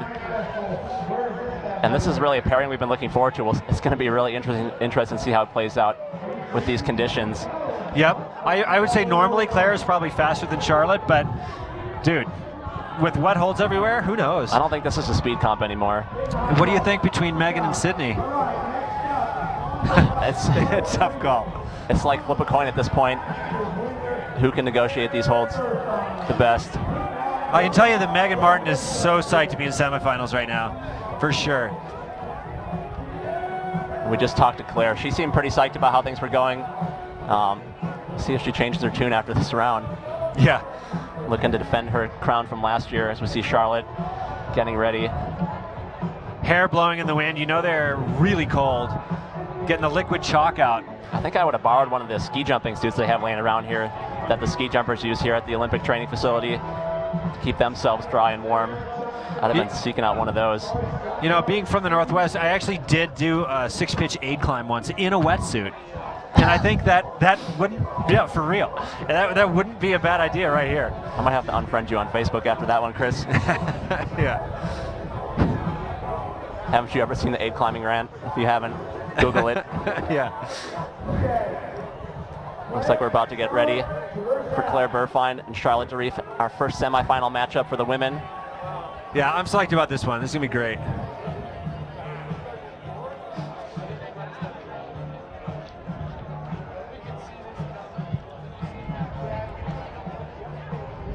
I feel like this is such a fitting kind of disaster for Psicobloc, just because it already is such kind of a wild horse competition. It's just great to see something unexpected happen, like this rainstorm and climbing on wet holds. It's like, why not? Like I said at first, this is a celebration of climbing. This is great. Claire is climbing like this rain delay didn't even happen. Yeah. See how long she can keep this up. She's moving smoothly. We have not, especially on the left route, we haven't seen anybody get past this move. I think you're right. Delaney did do a different sequence than she did before. Yeah, maybe because of the wetness, so maybe that was what happened. Claire and Charlotte both looking very comfortable. Evenly matched at this point. Chalking up after every move, basically. They're all chalking up a lot. Claire's feet are apparently very wet at this point. See how long she can keep it going. She knows these moves. Claire knows she has to turn it on. Charlotte is pulling ahead. This is great. This is what we came for. This is a real race. Oh my God, these girls want it. They are 40 Holy feet up. crap. Wet feet, wet holds. It's suddenly turned into a speed comp. A real speed comp. This is amazing. Claire Buhrfeind and Charlotte Durif giving these people what they came for. Charlotte not even hesitating. Oh, Claire barely latching that. Oh my gosh. Charlotte Durif. Oh, there is wow. going to be a new champion at the 2015 Psicobloc Masters for the women. Charlotte Durif defeating Claire Buhrfeind in an incredible matchup. Wow. Wow. Incredible climbing for both. Yeah, so Charlotte will move on. Charlotte Durif going to be in the finals. You could Claire just going to traverse right over to the down climb.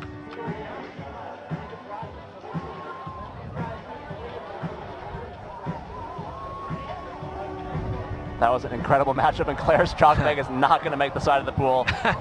Send in a swimmer. See all the competitors trying to keep their chalk dry. Wow, Charlotte Durif. Kind of another, I don't know. We knew from the start she was experienced, but wow, that was pretty exciting how it just went from a difficulty comp, they were feeling out the holds, to suddenly they both knew that they could each win, and they just went for it. That was a race. And that was I expect we'll see some of that with the men. Especially compared to the two previous matchups we saw. Maybe the holds got a little drier, but they just seemed to go for it. Once they hit that steep part, they just went like it didn't even rain. Gonna get right to our next semifinal here as soon as Charlotte gets out of the pool. See if Megan and Sydney can put on a show like that. See Claire hanging on the side of the pool. Nina was telling us that Claire's feet just looked soaked, but didn't stop her. And a big hug. Really incredible performances from Claire Buhrfeind the last 2 years. She will not repeat as Psicobloc champion though. Let's go down to Nina, who's with Claire. Claire, that was a really nice effort, but I gotta say I noticed some water on the bottom of your shoes. Did you notice a difference when you were climbing up the wall? Yeah, everything is really, really wet up there. Even the holds way up top, were they pretty soaked? And the top of the wall is wet too. I got to the top, I thought I was gonna slip off the crimp, and like every hold I grabbed pretty much, I thought I was gonna fall. Yeah, you changed your sequence up at the top a bit. Do you think that might have given Charlotte a little bit of an edge in time? I thought I was gonna fall going for the sloper because my right hand was slipping off. So I just grabbed the crimp. Nice. Well, I gotta say the foot cut at the top was epic. So huge props to you. Nice try. Maybe we'll see you next year. Yeah, thanks, Claire. Thank you. All right, Nina, thanks. And thanks to Claire Buhrfeind for putting on an incredible show this weekend. Yeah, well, as she was saying, those holds are wet, and it's just kind of giving the advantage, throwing it to the wind, as it were. So, you never know. You could tell she was disappointed. Yeah, there's no doubt about that. See Sydney still drying off from her last round. Certainly not ideal conditions for this at all. I'm guessing these ladies have several pairs of shoes that they'd wear. I'm wondering why Claire left with wet shoes. I think they just got wet from the wall. Oh, right. Yeah, just standing on the holds. Sydney I guess they were hugging that heat lamp. So, going to the final. This is the semifinal. This is the top semifinal right here, okay? Megan Martin, whoever wins, going to the finals against Charlotte. Never seen so many climbers in bathrobes. I've never seen so many human beings in bathrobes, actually. Yeah, this is great. Thought you only wore those at hotels. Yeah, hanging out in the VIP lounge of the climbers back there with all the food and desserts and bathrobes. I temporarily felt like climbing was like important in the greater world. Mother Nature came through and crushed that dream, Chris. That's right. Megan Martin and Sydney Trinidad in our second semifinal, vying to face off against Charlotte Durif in the final. Sydney out to an early lead. Can't say that she looked all that comfortable on the side of the pool there before her turn. No, hugging that heat lamp as if it were life. I think these ladies are cold, but they're just doing their best. You can see some wind blowing their tank tops. Either one has a good chance here, I think.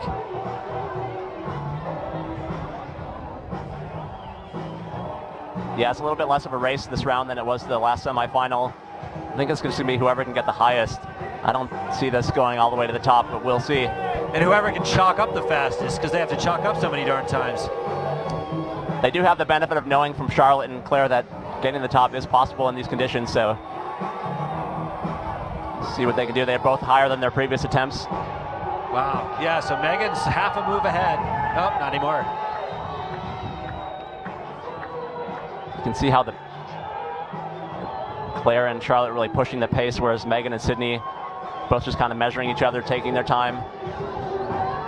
See who turns on the afterburners first. Look like it's going to be Sydney trying to catch up with Megan. They are neck and neck pulling onto this Waltopia head wall. Oh, what a spectacular show. They're both trying to turn it on. The crowd's going nuts. Sydney. Oh my God, and Sydney takes a not a good fall from crazy Sydney fall Trinidad. onto her back. The crowd's looking on to see if she's okay. It looks like she might be a little hurt. She's treading water. I think she's ready to be done. Great effort from Sydney Trinidad. Hope she's okay. See Megan moving on to the finals. Great performance from Sydney Trinidad, though she qualified in the open qualifiers on Wednesday. Came in here as the second seed and put on a great performance. Tough conditions here tonight after this rain delay. See her getting some attention from the staff here at the Utah Olympic Park. Hope she's all right. Yeah, it doesn't look like she's doing great. You know, that's just part of the game here at Psicobloc, unfortunately. It's just, or fortunately, depending on how you look at it, but it's kind of it's a wild show with real risk. And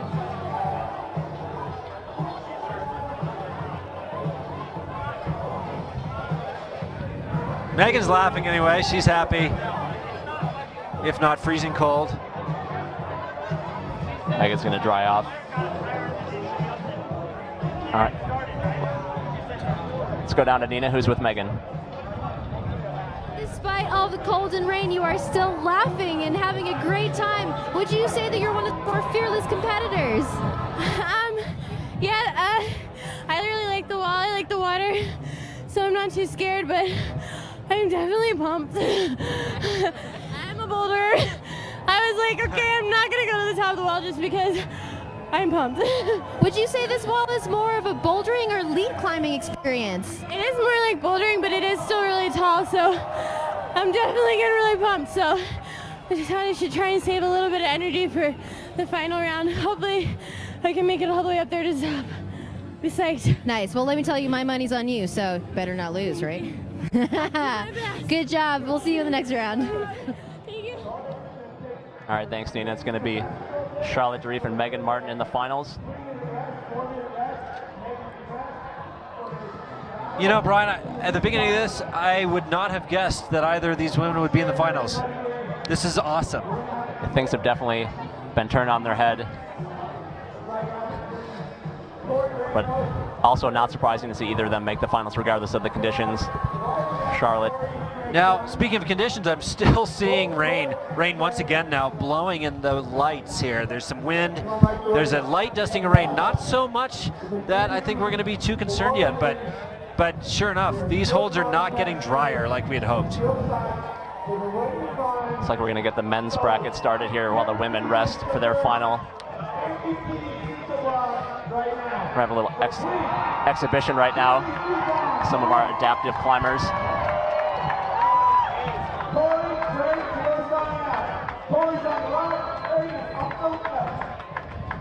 This is great. So Craig DiMartino on the left, an adaptive climbing presentation. Both of them have a missing lower leg. So we're going to see what they can do up here on this wall. I know Craig, at least, is a very accomplished climber.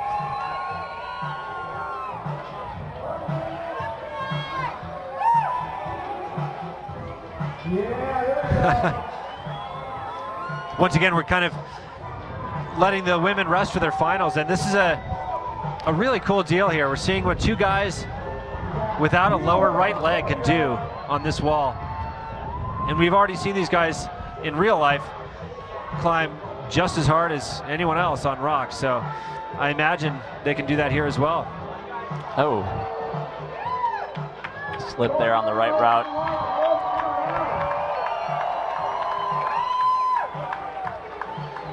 Craig DiMartino still going strong here. Yeah, if you've not heard Craig's story, I would definitely encourage you to look it up. Great episode of the Normal Cast with Craig on it. Hear his incredible story of recovery and climbing as well as he ever did. Great to see him out here this weekend. Both of the adaptive climbers have now fallen off the wall. Great effort. They, I think, were probably pulled in relatively last minute. I doubt they had a real warm-up. We're kind of just flying by the seat of our pants here, but that was an awesome show.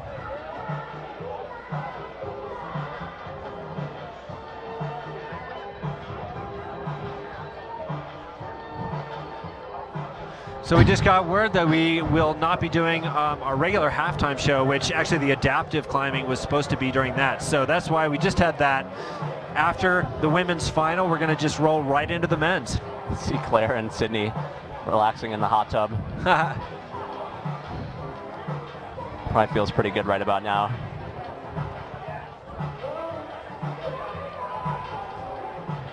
We're going to roll right into the men's final. Definitely bigger smiles than they had a moment ago when they were in the pool.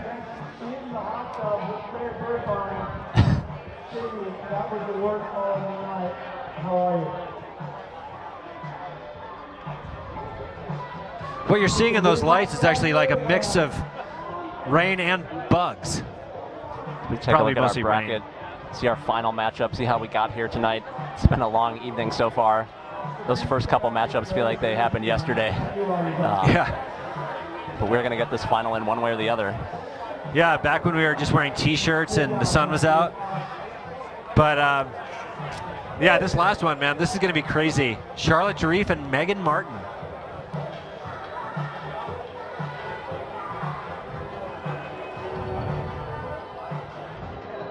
Hard to tell how much of a speed versus difficulty this is going to be.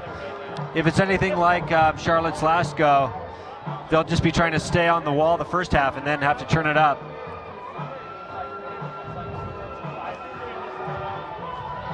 Looks like the men are kind of going to get prepped. They'll have to be ready to go immediately. And I'm psyched on the audience, Brian. I mean, they've stuck with us, you know. Our supporters online, thank you for staying with us. Supporters here, this is awesome. I'm really happy that everybody is here having a good show. People are eating pizza, drinking beer, cruising around, seeing friends. Yeah, thanks for sticking with us as we fly a little bit by the seat of our pants here.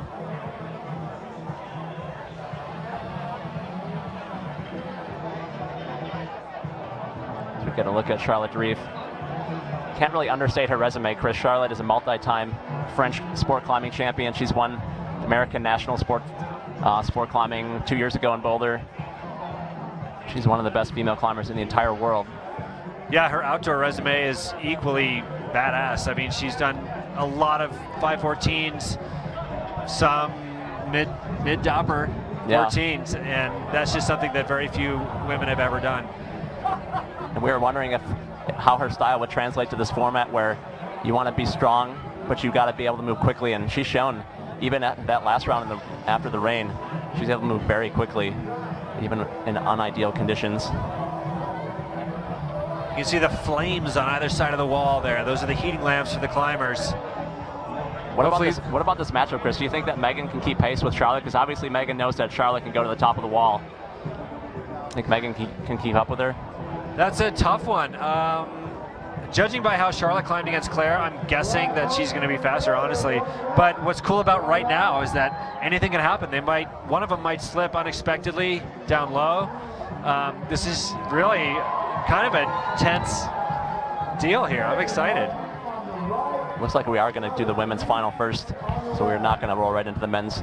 Well, and Megan here too, she hasn't had much of a rest. She was complaining, well, not complaining, she was saying how pumped she was, and here she is just 5 minutes later putting her shoes back on.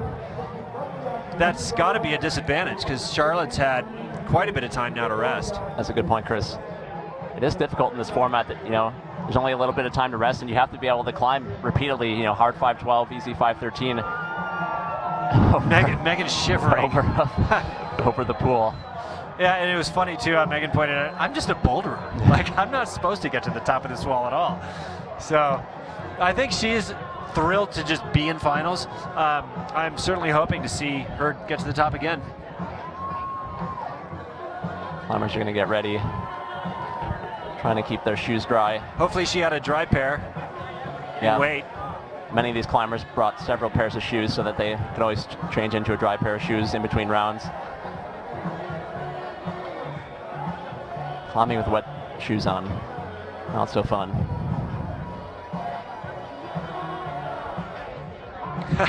Megan's looking cold. She is shivering. Part of the deal here at Psicobloc. This is great though. It's like other comps, you're really trying to see what you can do under the best of conditions. And here, we're now kind of trying to see what everyone can do under the worst of conditions. And hey, why not? This is fun. The rain still continues to fall. We've got some optimistic competitors and event organizers. Take this moment to thank some of our sponsors who have brought this event to you, rain or shine.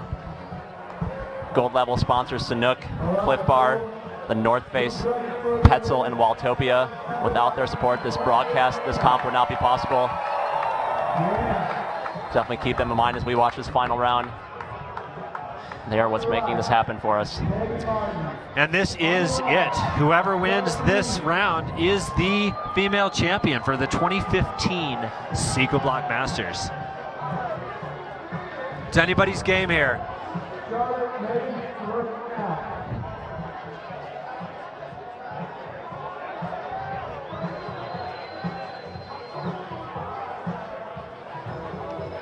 Worth noting that Charlotte, when she topped out the route, was on the right route last time. Now she's on the left. We'll see if that makes a difference for her.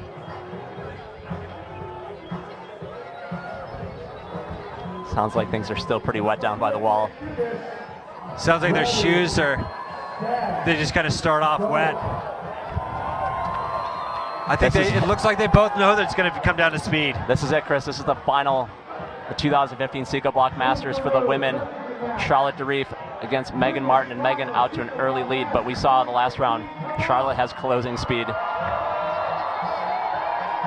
Nobody wants to slip and fall at the beginning. I think they play it safe to start with because they know they could just slip off of any hold, and it looks like there's a couple pinches to start with, but it's going to heat up here in a moment.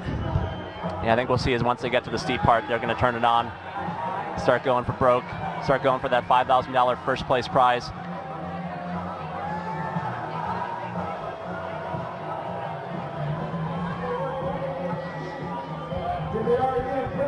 This is the final round. Charlotte is just slightly ahead. This is where Charlotte really overtook Claire. We'll see if Megan can keep pace with her. Megan stopping to chalk every move. Couple moves behind Charlotte at this point. She's gonna have to pick up the pace, or Charlotte's gonna have to fall. We'll see what happens. Charlotte knows she can do this last part really fast. So I think we might be about to see that. Charlotte Durif pulling ahead as Megan Martin goes for the hero shot. Come on. Oh, yeah. This is crazy. Charlotte with the big advantage so far. Charlotte Durif closing in on the title. She is 2 moves away. With time to chalk Oh, up. and that is going to be it. Charlotte Durif, the 2015 Psicobloc Masters champion, winning in style. Wow. Despite the back conditions, Charlotte Durif, your champion.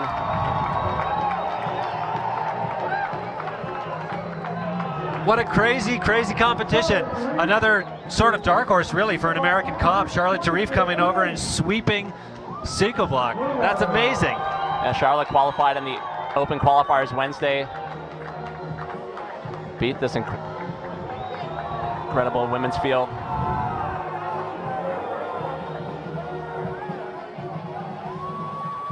For the second year in a row, a woman who just qualified took the title. Last year it was Claire Buhrfeind, and this year Charlotte Durif. She was not one of the original 12. She came in as one of the 4 who had to qualify for it. Great job by Megan Martin.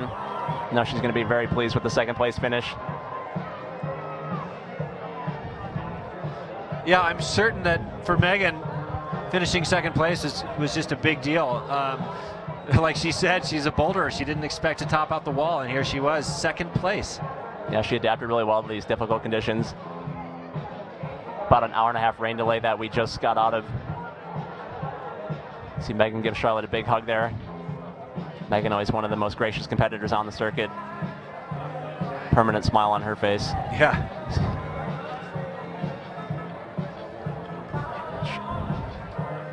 All right, we have Nina Williams with our champion, Charlotte Durif. Take it away, Nina.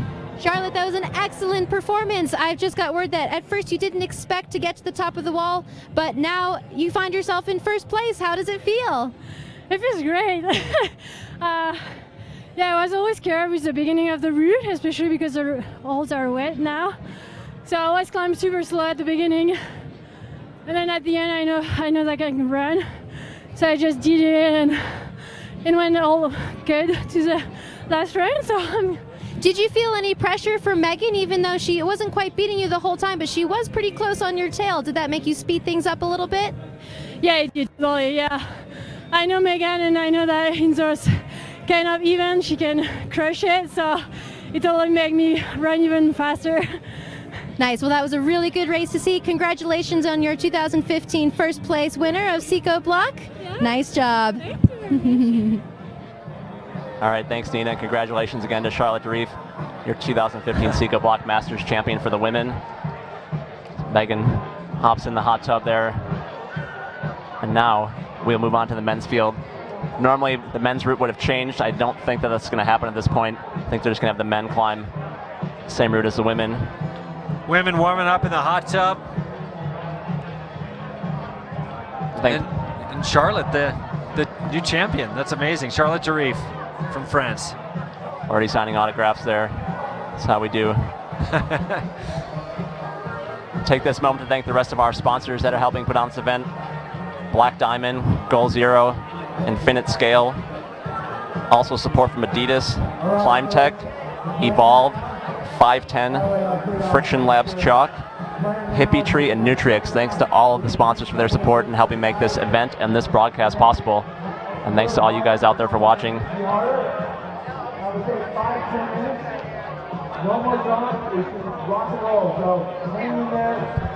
I wish we had a mic in the hot tub there to see what they're talking about.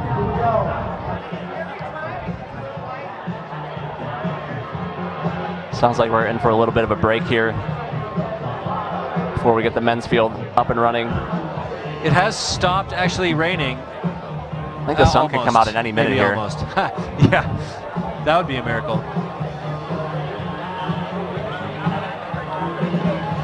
Well, Chris, the women's round was very interesting. We started around 7 o'clock local time. It's almost 10 o'clock local time, so about a 3-hour women's championship round there. Yeah, it does, like you said, feel a bit like yesterday when they first started, but that was really exciting. It was super fun, I think, just having the total kind of guesswork right at the end, because anybody could have won. The holds were wet, and sure enough, we had some upsets. Yeah, as the women's round progressed there at the beginning, we were seeing really no upsets. Everything was kind of going to chalk. All the favorites were winning. And then the rainstorm comes in and kind of threw everything on his head. Saw upsets there in the semifinals and quarterfinals. And we have a new champion, Charlotte Durif. Charlotte Durif from France. This was truly a psycho comp. And what do we make about the men here? We talked to some of them. We talked to John Cardwell. We talked to Josh Larson and Sean McColl. It seemed like there were mixed emotions about climbing in these conditions. Yeah, I think Sean sounded the most hesitant actually just because of injury, but I think they all sounded psyched to actually be here and to just do this. Everybody was waiting in line, kind of under cover, hoping to get dry, hoping to get warm, and I think they were all psyched to get out. So this is going to be an amped up field of strong, strong men, and it's anybody's guess. How do you handicap the field now that the the random factor has been thrown in here? I think a lot of people had Sean McColl winning in their brackets. Now, who knows? You know, this field of men is so strong this year, it really could go to anybody. I mean, Ethan Pringle is a super experienced outdoor climber. He's climbed on wet holds a lot. Who knows? Sharma, of course, is used to anything, and he's the Seco Comp master. Sean McColl certainly still a favorite, but it really could go to anybody, I think. And we have Jimmy Webb, the champion from 2 years ago. Oh, yeah. He's here. Daniel Woods. Yeah. We got some dark horses. Jason Holowach from Canada took second at a Psicobloc type comp in Canada a few weeks back. Yeah, I mean, I don't have the list of men in front of me at the moment, but if I did, I could pretty much talk about every single one of them and how they could possibly win this competition tonight. I think the men's field is closer, for sure, overall, than the women's. Yeah, it's a very deep field, like you said. And I think at this point, basically any one of them could win. See the route setters going back up on the wall to do a little more maintenance, see what they're up to. Looks like they are switching things up. Oh yeah, I wonder if they're going to just go with plan A and make it the actual men's final that they intended to do, which they all climbed yesterday. That is going to be exciting to watch them see the men's bracket here. Brendan Mitchell facing off against Sean McColl. Brendan, really talented youth climber, qualified in the qualifiers on Wednesday. Had a little bit of an off seeding round, I'd say, so he's in the unfortunate position of facing up against Sean McColl in the first round. John Cardwell and Matty Hong facing off against each other. I'm excited about that one. I think literally anything could happen in that round. Absolutely. It's great because John's probably the shortest male and Matty's close to the tallest male. And they have totally different climbing styles. They're friends. I see them climbing in the gym together in Boulder. I see them climbing at Rifle together. That's just going to be like a fun rivalry, I think.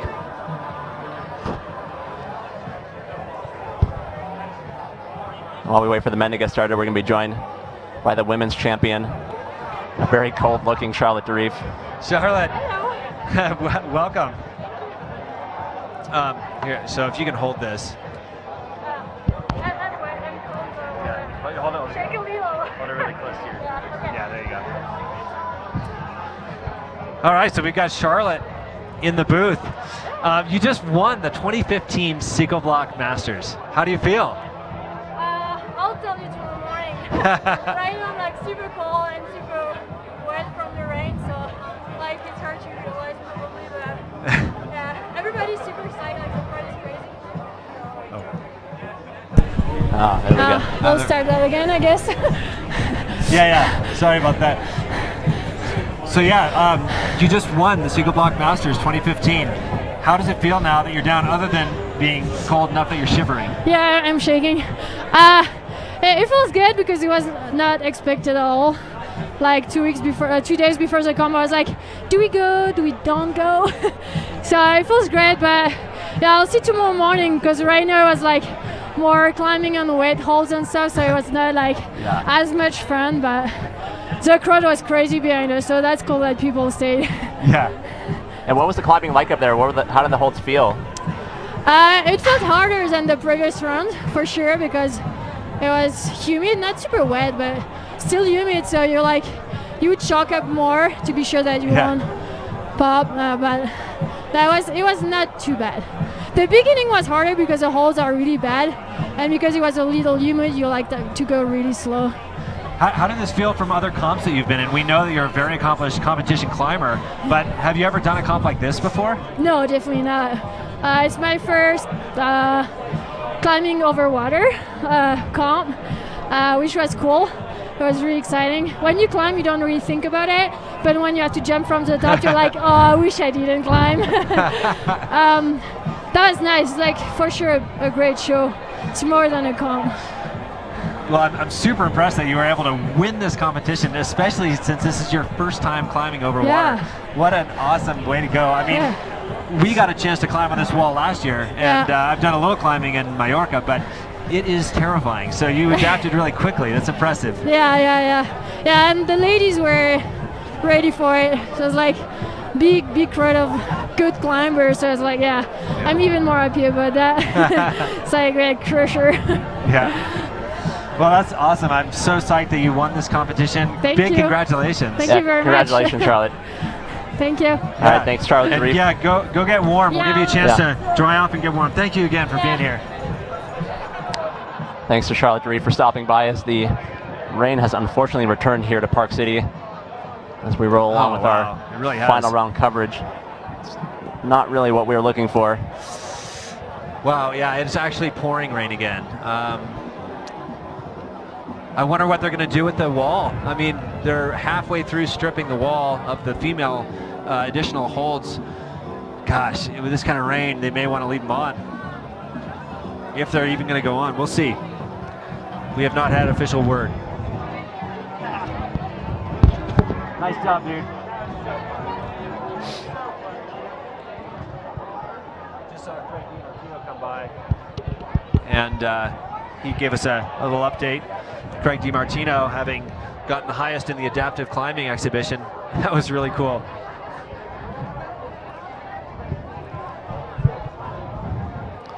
You can see the rain starting to come down again. Yeah, I think at this point, like, the crowd's kind of not quite sure what to make of it. Some of them are hunkering down under their rain ponchos.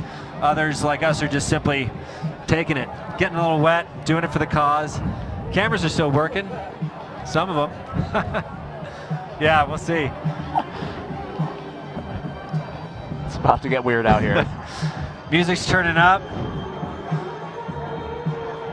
We should have some, like, brandy out here.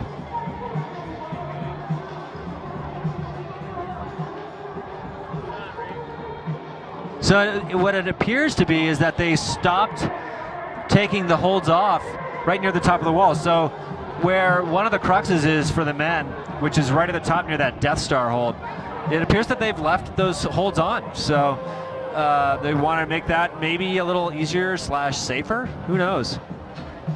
We'll see if they even get this men's round going.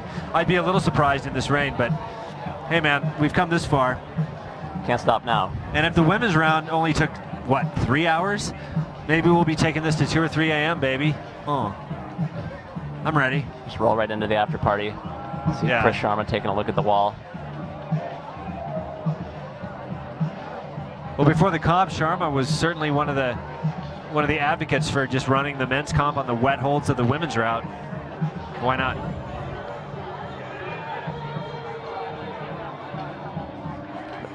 The dyno on the men's route just got a little spicier, Chris. Yeah, I know. I mean, as it is, they were flying out, their swinging bodies threatening to rip them off the wall. And now it's going to have that added wetness effect. It's going to be awesome.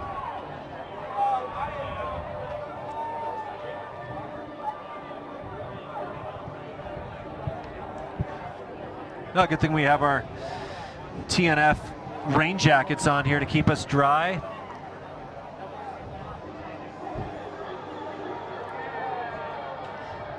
JT, Jonathan Thiesinga's getting psyched and ready to do some more live commentating here at the event where we still have hundreds of people. It's awesome. It's just awesome.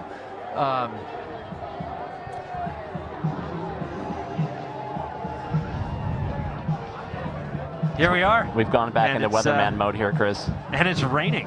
And we're still... Oh, hey, why not?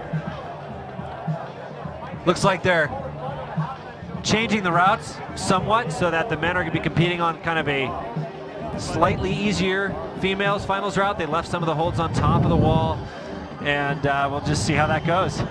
See some ski jumpers getting ready for a little exhibition here too. Ski jumpers? Are you crazy? Right now?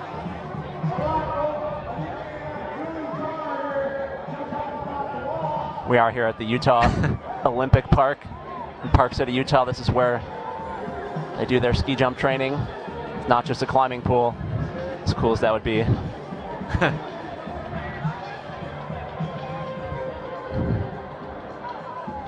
So we're going to see ski jumping now? This is Cranar. Crazy and gnarly.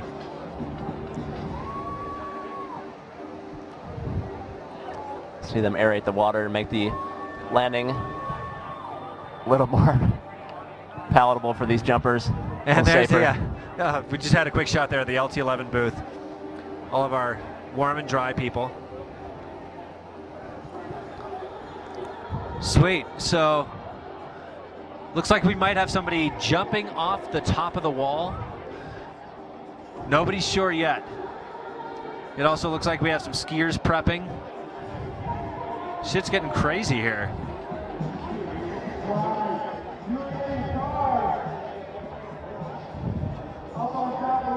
Oh, wow. So we just got word that someone's going to be doing a flip off the top of the competition wall, as if it isn't enough craziness to just jump off there. This guy says he's going to do a flip. We'll see. He looks nervous.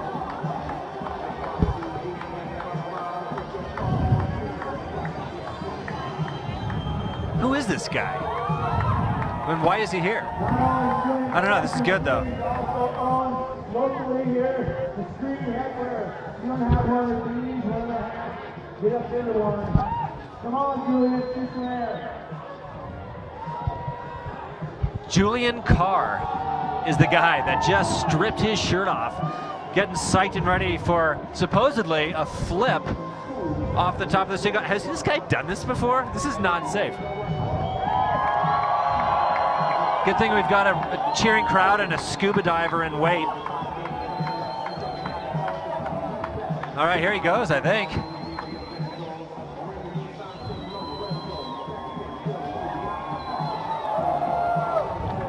Well, do not try that at home. Yeah, I don't know what they call that these days, but that was sick. I think that was a McSicky to a McTwisty. Yep. Got. So I guess as soon as they're done kind of taking some of the holds off the wall to make it even harder for the men, as if the rain hadn't done that already, we're going to be going to the men's competition. Rain has slowed down a little bit. And we're getting the lights up for the ski jumpers. Yeah, entertain this crowd here. Yeah, so now we're going to have a ski jumper. Awesome. This is all stuff that was potentially going to happen during our real halftime. Now we're just during the fake halftime. And nobody knows. Oh, here comes a ski jumper right now.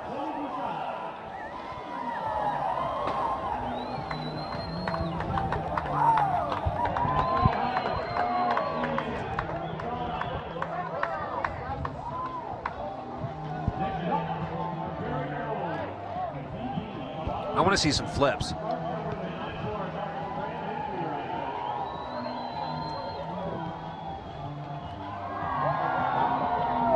All right. Now we're talking. That was good.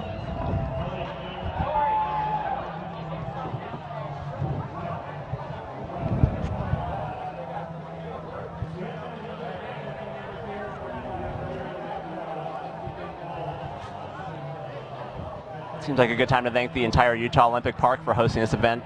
They've been very accommodating and welcoming to everyone here this whole weekend, getting us what we need, other than the weather, which they can't control. Right now. Well, thanks for coming out. They've been here to keep everyone safe. Thanks to Mark. Appreciate their help all weekend. All right, let's go to the venue MC for an update. JT here in the next little bit, and hopefully we'll get the end champion of the 2015 Psicobloc here in Park City, Utah. Sounds like we're going to go with it.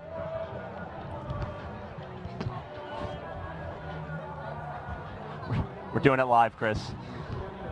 Sweet. That's why we're here.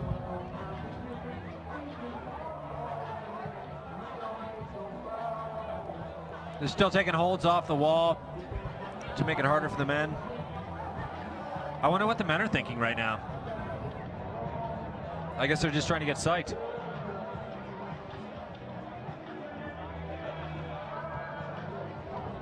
The rain has eased up, but it has not stopped. So I think no matter what kind of drying efforts they're going to use, it'll be wet just like it was for the women's.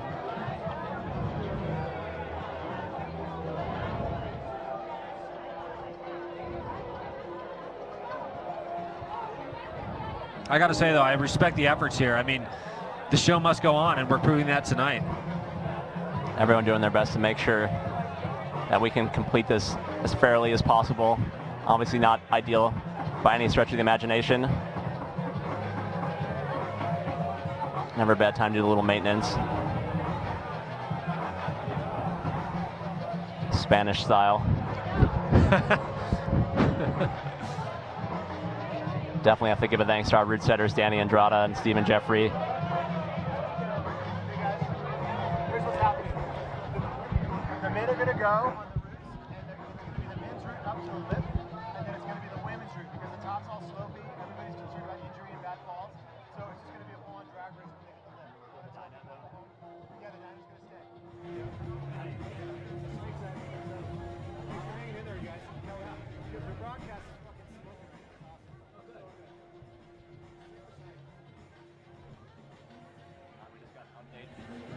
From McColl, one of the organizers of the event, along with Chris Sharma, telling us that the way the route's going to shake down is that it's going to be the men's final up to about 2/3 height, and then they're just going to leave the women's final up from that point on, try and alleviate some of those safety concerns. The men's final at the top was really slopey, Chris, and I think in these conditions it had been pretty difficult. The Death Star up there, I think, would have not treated these men well. Yeah, that's right. I mean, in dry conditions, that Death Star spit some of the strongest men off. So it's probably a good decision to leave some real holds up there.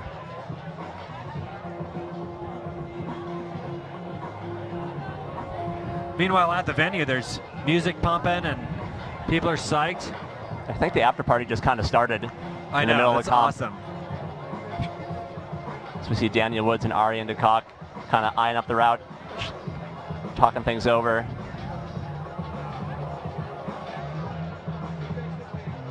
I think they're actually facing off against each other.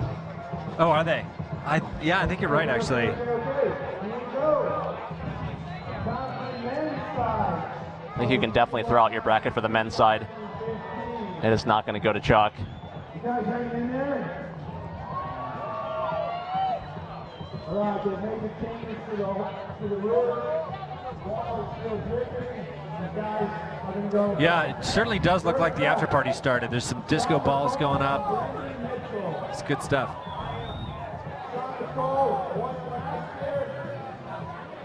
The competitors are talking apparently about kind of fresh beta for how to climb this route wet. Delaney, who was just giving Sean McColl some beta there. Yeah, it's actually a good point. I think the women could be really helpful at this point in letting the men know what the conditions are like, you know, what the holds are, what they can expect. Yeah, because, I mean, honestly, you're going to climb this a lot differently with wet holds. You're just not going to be able to huck like normal, and it's certainly going to go slower. Although, I wouldn't put it past these men. They're so strong and used to climbing fast. They're going to pull this off quickly, I bet. Kind of see half the men over by the wall and half of them milling around, you know, over by us. The rain is kind of, you know, not wanting to quit. I'll just put it that way. I've never seen this many rain jackets at an outdoor climbing competition before. See Brendan Mitchell. Looks like about to get started here. Sean McColl, Brendan Mitchell will be the first matchup. Sean applying chalk liberally.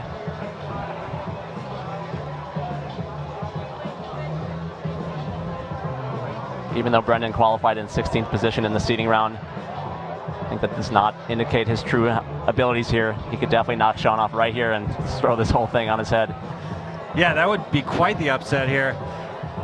Sean was concerned in his interviews about injury.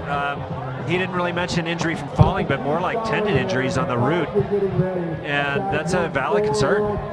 These holds are going to feel different. They're going to have to grip tighter. There's not going to be as much friction, obviously. So, yeah, we'll see how Sean does. We'll see if he can take that worry and put it aside and still perform like he does. He's going up against Brendan Mitchell. He's part of Trinidad, his open qualified, 18 years old. So, pretty cool, 18 years old. He's just out of high school. He's going up against the World Cup champion. So, stand by on here, Sean McColl.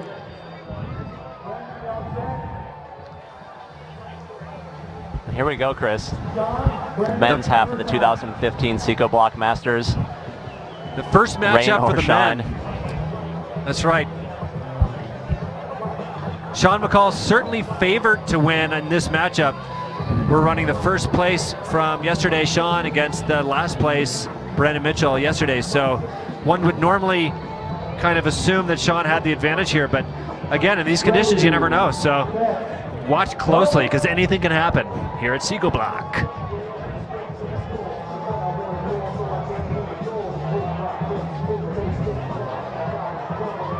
Starting to see some of the differences between the men's and the women's route. You notice they removed key holds, make this route just a little bit tougher for the men, and we're about to see a big difference coming up. This mandatory all points off dyno. Yeah. Tough under the best of circumstances, but Sean McColl. And that was the one move that Sean McColl mentioned that he was worried about even in the rain, and he's passed it. So this is going to be awesome. Looks like Sean may have just touched some wetness. He's chalking up for this sloping hold.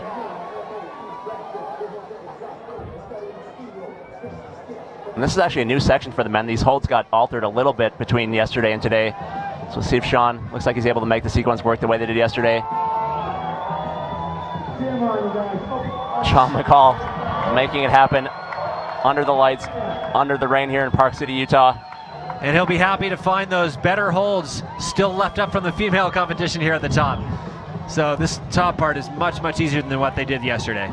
Sean McColl out there doing Sean McColl things. He's going to be moving on to the round of 8. Well, it certainly didn't look like the rain put them off too much, did it? Sean McColl putting on a show for the people that are left, and Brendan Mitchell hits the eject button. Sean McColl moving on.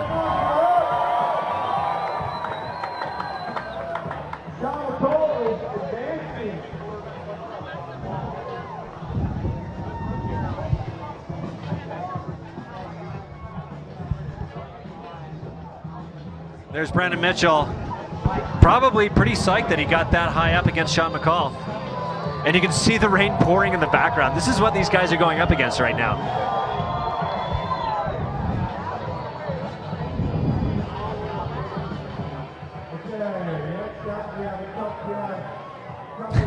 You got the water droplets on the cameras. On the right, Matty Hong. On the left, John Cardwell. Hopefully we're about to find out what the men's route is like from Sean McColl himself.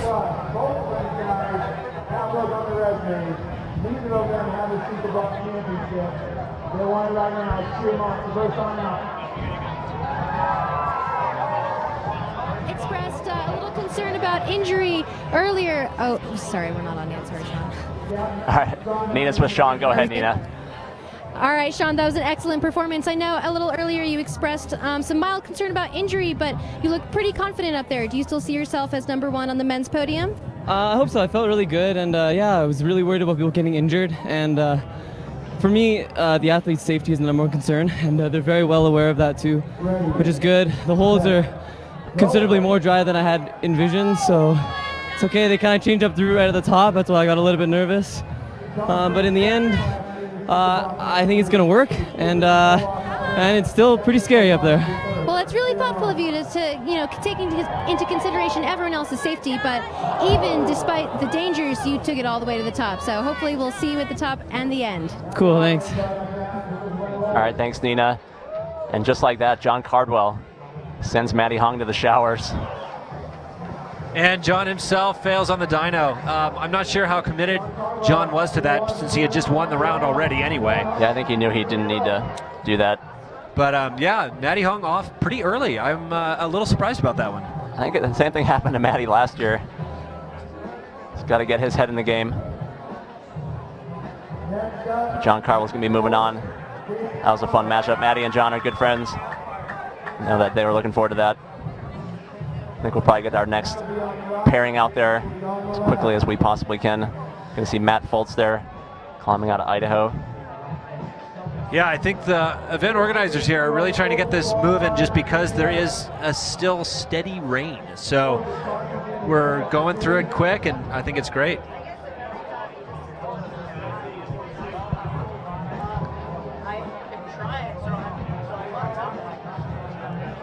So far, John Cardwell and Sean McColl moving on to the next round. They'll be facing off against each other. That's a difficult matchup for John Cardwell. See another Canadian competitor, Jason Holowach, getting set on the left side of the wall. Jason finished 7th at the Vail World Cup for bouldering back in June. His best result on the World Cup circuit. So he's climbing well.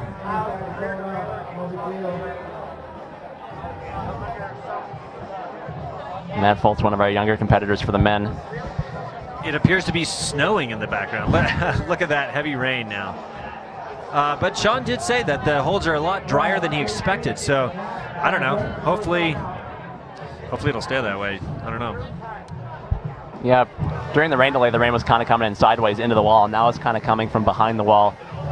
Not quite as bad as it was. See how it holds up here. Definitely want to thank our volunteers and staff for helping keep these climbers safe and dry and warm. I love how they're doing that final towel rub on the toes. Takes a huge crew to put on this event, so thanks to everyone for all their hard work. We are underway. Jason Holowach and Matt Fultz. Men are being pampered right before they start with the towel to the foot. Jason's one of our qualifiers from Wednesday's open qualifying round. These guys are climbing fast, even with the wet holds. Brilliant. That was the simultaneous double that dynos. Was sick. They both stuck at exactly the same time. This is going to be a close one, and I think they're all going to be stymied. Right here, there's a different move than they're used to. They practiced the entire route yesterday. That move was different, and then the final panel is going to be a bit easier. So this is awesome. You never know. It's like Jason has a slight edge. Matt losing his feet, but he's definitely strong enough to pull back on. Jason Holowach pulling in front as he gets on the head wall. The crowd getting behind him. All right. Jason Holowach is going to take this as Matt Fultz goes for a ride. Jason Holowach moving on to the quarterfinals. Didn't seem to slow them down that much. That was incredible. Great matchup between those two.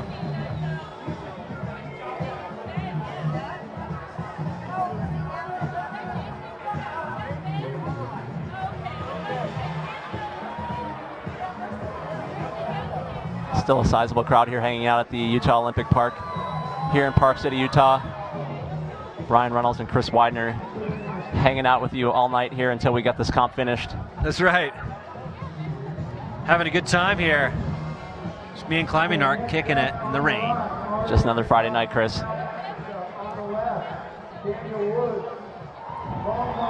Check in with Jason in just a second as we get our next competitors staged. And let's go down to Nina, who's with Jason. Jason, that was an awesome performance. I must say, I consider you a dark horse amongst all these really strong athletes. Did you expect to get this far in the Psicobloc comp? No, not really. Yeah, to be honest, around this crew, it's anyone's game, and I'm pretty new to competitive Psicobloc, but pretty comfortable doing it. So I felt like I could do fairly well. Nice. As a first-timer to the Psicobloc, what was your first impression when you got to the top of the wall and had to jump off for the first time? Oh, it's definitely scary, right? Every time you approach a wall, you got to have that in the back of your mind, otherwise you can get yourself hurt too. So you got to be ready to fall and approach it that way. Well, it's been a joy watching you climb. Hopefully we'll see you on top of the men's podium. Thanks, Jason. All right, thanks, Dina. As we get our next pairing, Daniel Woods on the left against South Africa's Ari de Kock. Both neck and neck right now. Ari, it's an exciting comp. Sticks that shoulder They're both move. in exactly the same position, and this is higher than Ari got. Struggle to reel that in, though. This is higher than Ari got yesterday, so this is new terrain for him. That move allowed Daniel to pull comfortably in front, but you can see his feet slipping, as we saw with Matt Fultz in the previous round. And Daniel is not hiking this route, which is notable because he normally hikes this stuff. So Yeah, Daniel's having a little trouble. Arian fighting for each move and still hanging on. This is great. Daniel Woods has nearly won this event the last 2 years. And that's going to be it. Daniel Woods moving on. Arian de Kock all the way from South Africa. Great to see the international competitors here at the Psicobloc Masters. But it's going to be Daniel Woods into the quarterfinals. Yeah, and like you said, Daniel has been second place the last 2 years, so you know he wanted it. Arian de Kock, clearly happy with his performance. He got much higher than yesterday, and I think he just had a good time. I think I'd be happy if I had apps like that and got on TV too, Chris. Daniel's got to get his dismount here. Daniel looked a little off his game during the seeding round yesterday. Got it together in the second run, though, and qualified in a nice position here tonight. He'll be moving on to the quarterfinals to face Jason Holowach in the next round. Halfway through our men's round of 16 here.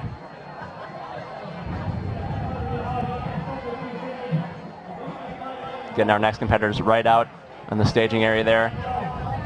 Arian climbed much better than he did yesterday. That was awesome. And Daniel, too. He was still a little more hesitant than I'd expect, but I think that could just be the conditions, though. Awesome performance anyway. Got Ian Dory coming up. May have seen him on American Ninja Warrior. And Nina's with Daniel Woods. Let's go down to Nina. Daniel, that was an awesome showing. Looks like you got a little trouble with your contacts. You all right there? Yeah, jumping off. Got him good. Nice. You're looking a bit more confident today, but how are those wet holds treating you up there? They're wet. Yep, they sure do look like it. So you've gotten second for the past couple of years, but do you think you can pull through and get it to the top in first place this year? I'll try hard. I don't know. I mean, all these guys are really good climbers, and Sean's really fast. Actually, all these guys are pretty fast. I'm not really known for my speed climbing, so we'll try hard. Humble as always, folks. That's Daniel Woods for you, but hopefully we'll see him right at the top, just as he should be. Thanks. We'll see you later. All right, thanks, Nina, and thanks, Daniel, for that. So we get our next pairing. You got Ben Hanna on the left against Ian Dory on the right. Ben was another one of our open qualifiers. We had one of our best runs during the seeding round yesterday. See if he can keep that going under these conditions here tonight. And Ian struggled a little bit yesterday. And he knows that this is where you put on the show. Looks like an excellent matchup. Yeah, Ben slipped a little bit at the beginning there. Looks like he's gotten things together. Here's what they set up for the dyno. Ian Dory snatches it up.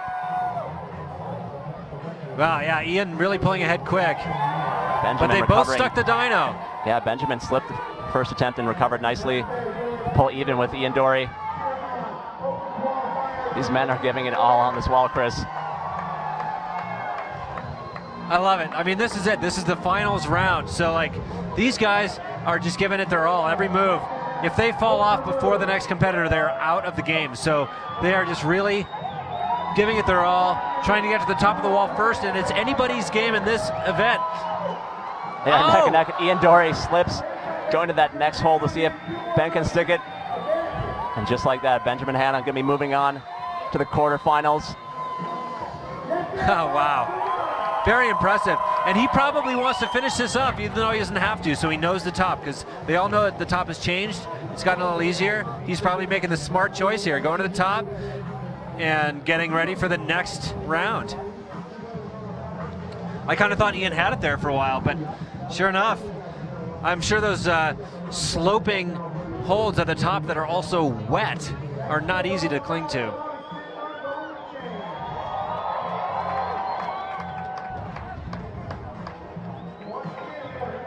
He's trying to figure out some new beta, since this is actually a new route. He hasn't climbed this before. And he's been really impressive so far.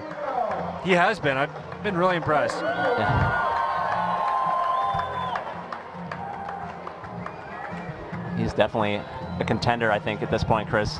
He's topped off the wall multiple times now. He's shown that he's got the speed. And he seems to have that whimsy that only youth brings.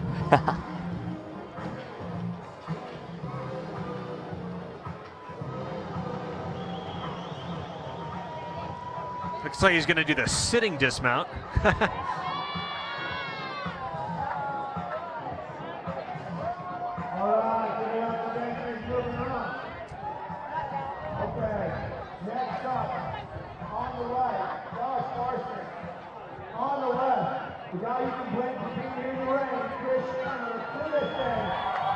One of our marquee matchups here, Chris Sharma and Josh Larson.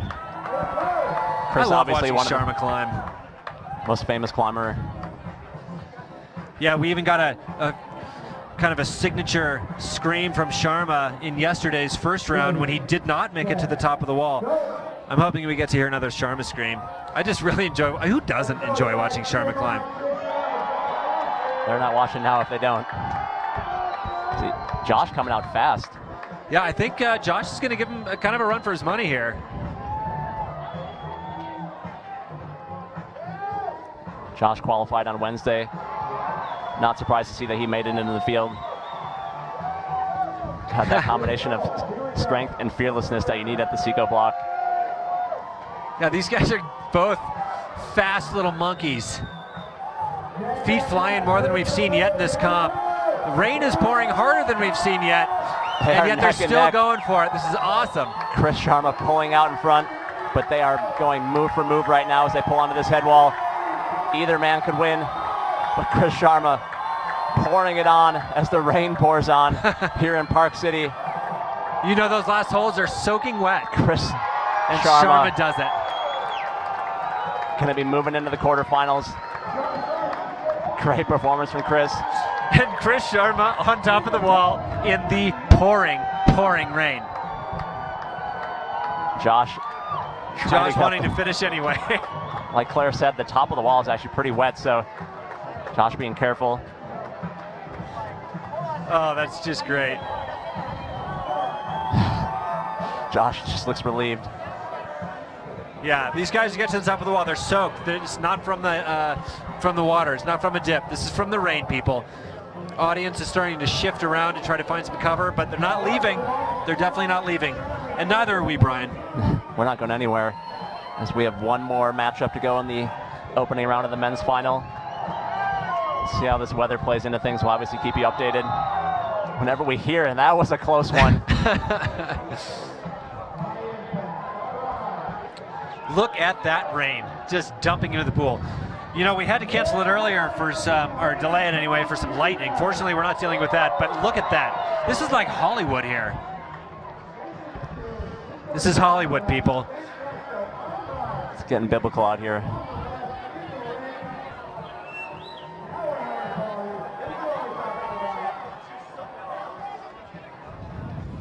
You can see steam coming off the lights as it's melting, or whatever, steaming. I don't know.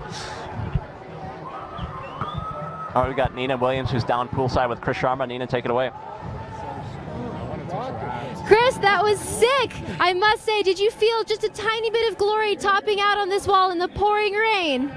I mean, it's so classic. I mean, what a day it's been. And at this point, we're just like psyched to climb, psyched that everyone's still here, and just having fun that we're all actually doing this in the rain. On a scale of 1 to 10, would you say, how proud would you say of this crowd, of these competitors, of everyone out here in the rain doing it? Scale of 1 to 10. I mean, it really is just like an exceptional crowd, an exceptional group of competitors that were sticking it through with all this bad weather and still having a smile on our face. And I'd say none of this could have been done without an exceptional leader here. So nice job for putting all this together, Chris. Yeah, Chris, awesome. Awesome. Well, thanks so much, Nina. This is great. Here we are. You can see all of the rain pouring down, but Chris Sharma with a smile on his face. And I bet you all the other athletes have that same smile. People are psyched to get this competition done. And it's wet up there, but hey, that's how it goes sometimes.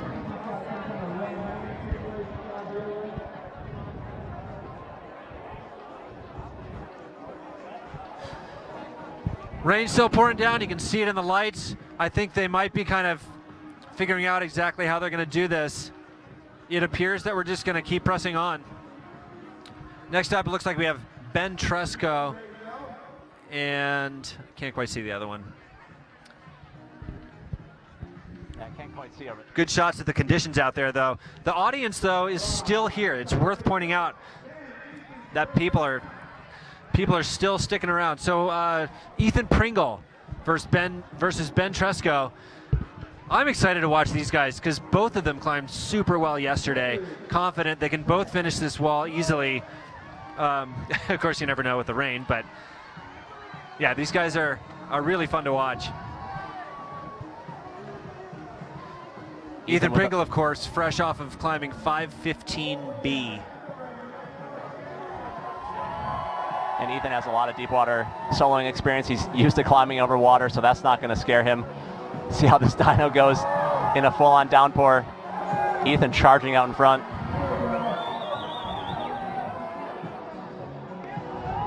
Now they're trying to turn on the speed now. Ethan not climbing with the chalk bag. That could have been a mistake to not climb with a chalk bag in these conditions. Who knows? He might just not have a dry one. I guess chalking up is slower too. But man, Ethan's got to pull it out here. He's got to speed up. Ben Tresco slipping off that pinch. Ethan's going to have to control it if he wants to move on. I believe that's going to be a win of this matchup for Ethan Pringle. Yeah, Ethan is now moving on. Yeah, gosh, it looks like Ben just got ripped off the wall by the wetness. That's too bad. But part of the excitement here. I think Ethan's wondering whether to finish or maybe it's just so wet that he has to take his time. That would suck not having a chalk bag right now. It's like a nightmare being 55 feet up there. Wet holds, small holds, no chalk bag. But sure enough, Ethan Pringle can do it.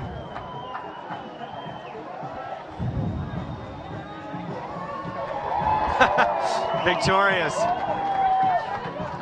Ethan Pringle moving on.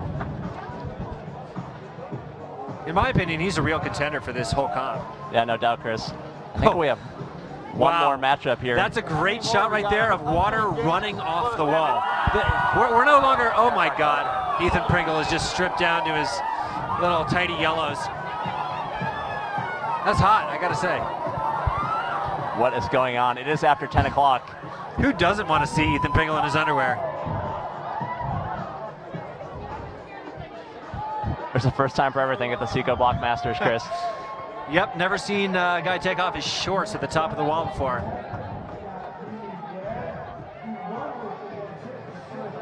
So yeah, the last shot we had, water was running off the wall. We're not talking about moist holds any longer, people. We're talking about soaking wet holds.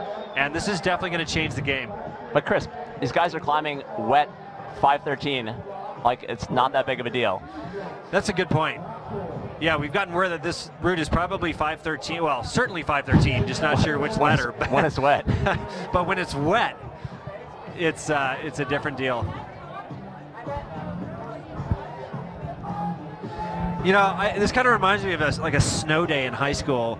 Like, that was always so fun, you know, because you never know what to expect. You have fun. You have this exciting, like, new thing. And I think that's the attitude people are having here today. It's like, well, this is unprecedented to be climbing on such wet holds. Why not call it a snow day? This is our last matchup of the opening round here. Isaac Caldiero on the right, Jimmy Webb, the inaugural Psicobloc Masters champion, on the left. And we're going to go to Nina at the poolside. Hey, can I grab you for a quick interview here? Yeah, sure. So let me ask you the question that's on everyone's minds. What made you take off your pants at the top of the wall there? Oh, you know, I don't know. I'm just more comfortable in my undies. Aren't we all, right? Yeah. So Ethan Pringle, a.k.a. Mr. Jumbo Love, would you rate topping out the Psicobloc wall in the pouring rain as one of your top achievements? Sorry, there's a lot of action happening up there. This is an action sports event. It is. This is serious action sports. How psyched on a scale of 1 to 10 are you getting to the top of this wall in the pouring rain? I would take that one to 11. Louder than 11, would you say? At least as loud. Nice, dude. Thanks. Good job making it to the next round. We'll see you there. Isaac Caldiero took a nasty spill there. another nasty spill because he took one last year. Jimmy Webb topping out the wall. Yeah, there's Isaac. Last year he broke an eardrum. So we're going to find out what just happened with him. I think it looks like he slipped off of some wet holds and just, okay, it looks like he's okay. Never want to see that happen, obviously. Looks like he's getting some medical attention down there. Definitely brings up the kind of the intensity of this whole comp, Brian. You know, we saw Sydney Trinidad get a little, I don't know, scuffed up, and now Isaac is, but that's part of the game here.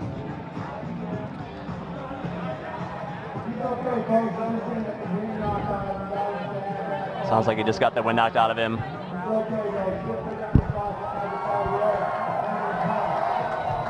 All right, go ahead, Nina, with Jimmy Webb. Dude, that was a really excellent go right there. But were you psyched out at all when you saw Isaac take that crazy fall? A little, yeah. I just heard like this loud noise, like him hitting the water and the crowd screaming. So, I mean, I was like, oh God, but kind of went away real quick because I was realizing I was slipping off the wall. So, dude, okay, when you were climbing though, I saw this gigantic bolt of lightning just shoot across the sky, and my first thought was like, oh my God, Jimmy's gonna be the first climber to get hit by a lightning bolt on the top of the Psicobloc wall. What do you think you would have done if that had happened? Probably nothing. I'd be like unconscious or something. Yeah, we probably would have had to drag you out of the pool, but good job on not getting hit by lightning. Thank you, I was trying hard. And let's see if we can all survive this rain. Yeah, right. Thanks to Nina for that, and the weather is getting a little threatening out here. We're going to get an update as soon as we can. A lot of lightning off to the east. Yeah, I think we're going to shut things down for a few minutes. Yeah, the deafening thunder and the lightning are definitely shutting things down. People are running for cover, and it looks like we're gonna have that mandatory at least 20-minute lightning break is what I'm expecting. So yeah, thanks for sticking with us, everybody. Just like last time, we came back. We're gonna do our best to come back here. We'll just have to wait for the lightning to pass. The rain obviously has not been a deterrent. So once the lightning goes, we're gonna be back with you as soon as we possibly can. And if you're just joining us, it's been an interesting evening so far. The women's final was delayed about an hour and a half midway through. Once we resumed, did have Charlotte Durif come out on top as the 2015 Women's Psicobloc Masters champion. And so far, the men's round has just been really exciting. Some of the final men here, that is the last few rounds, have been slipping off due to the wetness. So, yeah, we'll see. We're just going to do our best here. We're going to take a 20-minute-ish break for starters and just have to wait for the lightning to pass by for obvious safety reasons. I think lights are going to probably go out. We're going to turn off the generator, and we're going to just do our best to keep you updated. Yep, so they cut the lights. They're going to cut us off pretty soon here, but thanks again for sticking with us. And please stay tuned. Grab yourself a hot toddy, and we're going to be back as soon as we possibly can.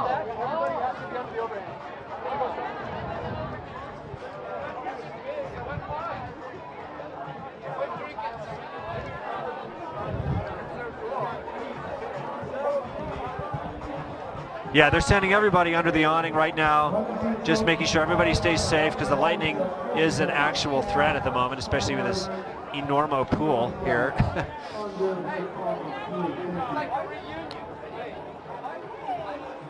This is going to be tough on the athletes, having to try to stay warm, but we're going to get through it. Yeah, we're going to stay as long as it takes to get this final in. Wait for this rain to blow through, get everything safe, and then we'll start climbing again. It's almost oxymoronic to call safety the #1 priority at a Psicobloc comp, but that's what we're aiming for anyway. So, yeah, We're going to not put anyone at unnecessary risk. Meanwhile, our commentating table is once again soaking wet with dripping water coming off and water running down the competition wall. All the athletes are going to go take cover, try to stay warm, try to keep the psych high if possible. And thank you, audience, for keeping the psych high.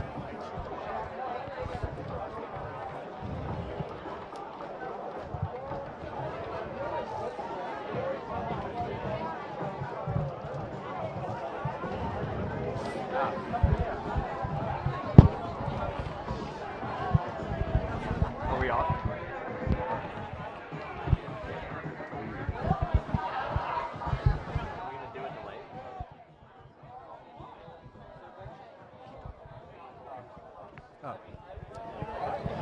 All right, so yeah, as everybody leaves to find cover here, we're just hoping this rain will pass. Right now it's coming down pretty hard.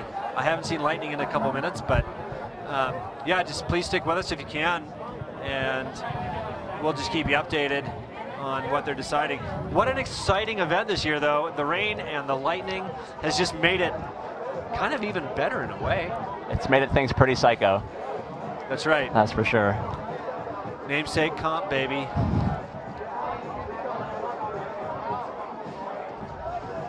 I love watching Chris Sharma walk by me in a bathrobe. Something about it.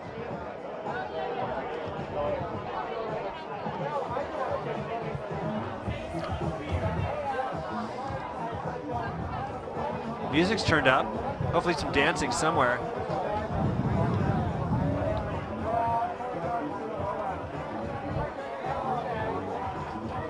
So we got most of the way through the first round. Is that right? We did get all the way through. All the way through. I don't think there were any upsets. It's a little hard to get the full breakdown here as everyone's ducking for cover. But I think most of the favorites made it through there. Yep. The matchups were a little closer maybe than I would have expected, but this men's field is pretty deep. I think a little more so than the women's side.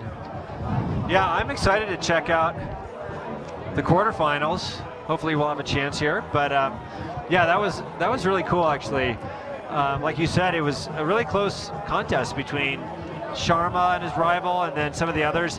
There was no super wide spread, really. So it just kind of goes to show how strong all of these men are.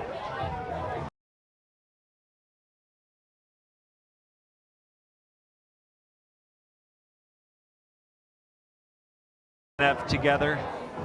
This is pretty much the dream format for Sean McColl. He has probably the most potent combination of strength and speed and execution ability out of any of these climbers. Potent. I like how you put that. One of the most seasoned competitors. Yeah. And he completes in all disciplines, which most of the guys don't. Most of the guys don't do speed or they don't do sport. Yep. But Sean does it all. And it all comes together here. Kind of like you, Brian. Don't you do it all? Similar. Speed? Very similar, yeah. Speed, sport, and bouldering? Speed is one of my favorite disciplines. Yes. Typically. Especially on the second flat iron in Boulder. Speed scrambling. Yep. Oh my goodness. That was bright and close. Just saw a big bolt of lightning. Are we done here? It's still on?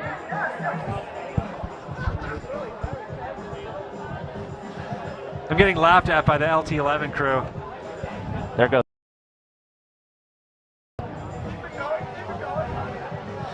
That's louder than 11, people. Bringing this broadcast to you live.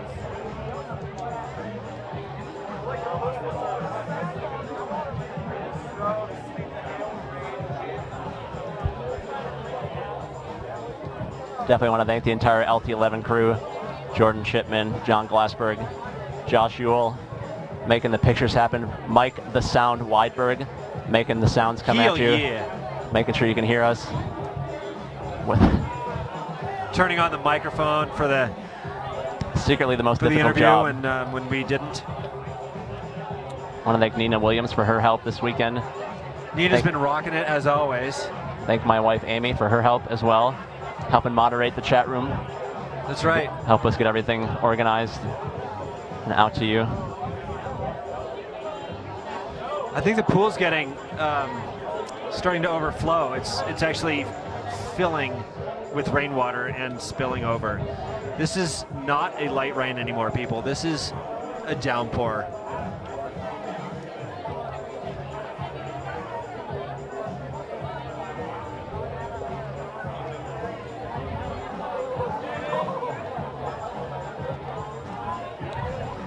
Dancing with some of the athletes here. Great to see all the feedback from the people watching at home. Chris, I got a message that the jump off the top there might have been called a delicious 720 McFlurry, but I don't know if that's an official term or not. Wait a minute. Did you just say delicious McSeven what? Delicious 720 McFlurry, but I don't. If it's on the internet, I don't think you can trust it. I like delicious. That sounds good. Oh, it's warm in there. It's warm in that booth.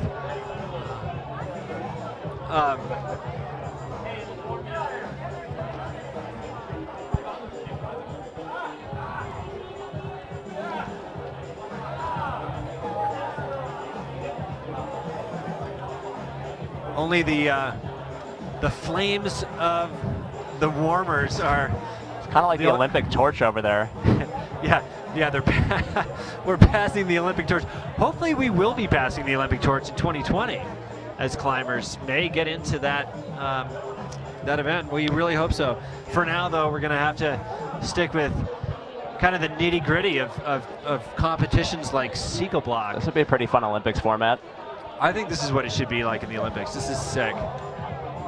Just possibly an indoor one. Just not in Rio de Janeiro's waters, that's all. That's right.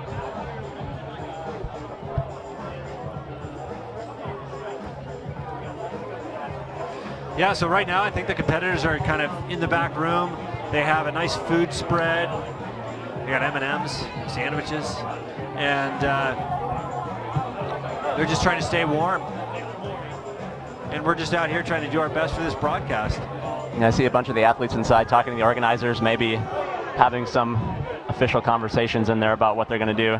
Yep.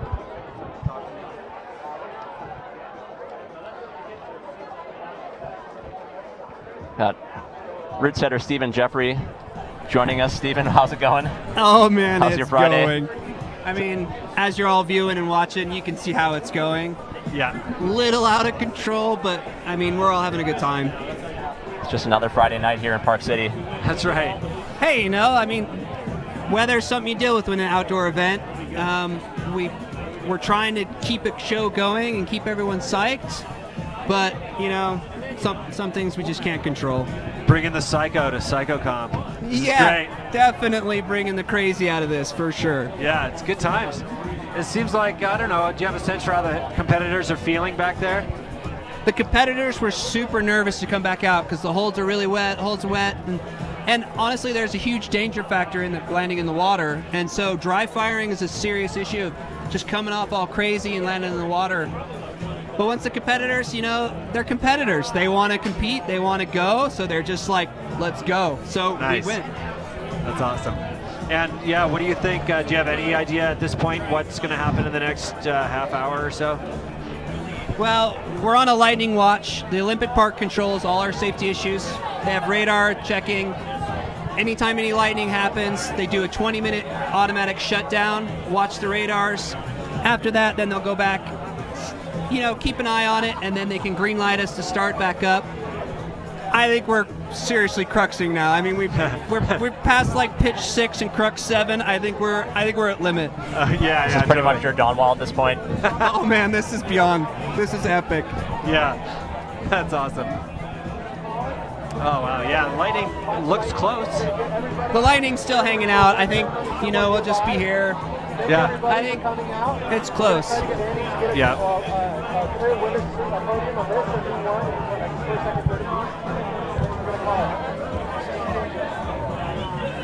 It sounds like the organizers are going to call it just too dangerous to continue at this point. We tried pretty hard, I think, there, and it's just not meant to be here tonight. We definitely battled. I don't know if you saw us up there with leaf blowers on the lid. Yeah. We had everything we could possibly do to dry these things.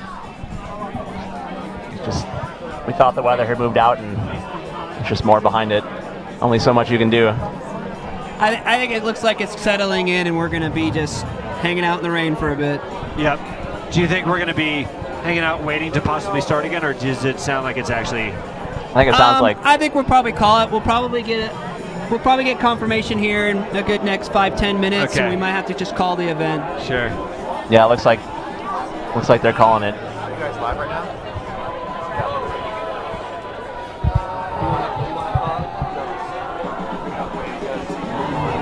Yeah, we're still kind of waiting for the official word. I mean, I think it'd be disappointing to everybody, but like Brian said, we are doing our best. We have done our best, and if they call it, it would just be for safety reasons. So we'll see whether the Lightning's sticking around, and I don't know. Which there goes a Lightning goal right there. It sounds like they're just going to try and come up with the best results that they have at this point. 100% calling it. I'm going to announce it on the Webb live. Yeah, we're calling it. Yeah. So it looks like we're bringing in official word. The weather is fully going to stay in here. We're probably going to call it out on this. Chris is going to make a couple announcements. JT will get back on the mic here, and we'll have a full confirmed update on what's happening. All right. Well, Stephen Jeffries, thank you so much for giving us that word. And thanks for your work all weekend. The routes turned out great. I'm psyched the crowd hung out. I'm psyched you guys all hung out to check out our event. We did the best show we could for y'all. For sure, and we'll be back with an update momentarily. Thanks so much. Thanks, Stephen. All right, thanks, Stephen. So that's going to do it for the 2015 Psicobloc Masters. All right, so we're going to just take a break here. We're going to find out exactly what the official word is, and we'll get right back with you as soon as we know what's going on. So stay with us.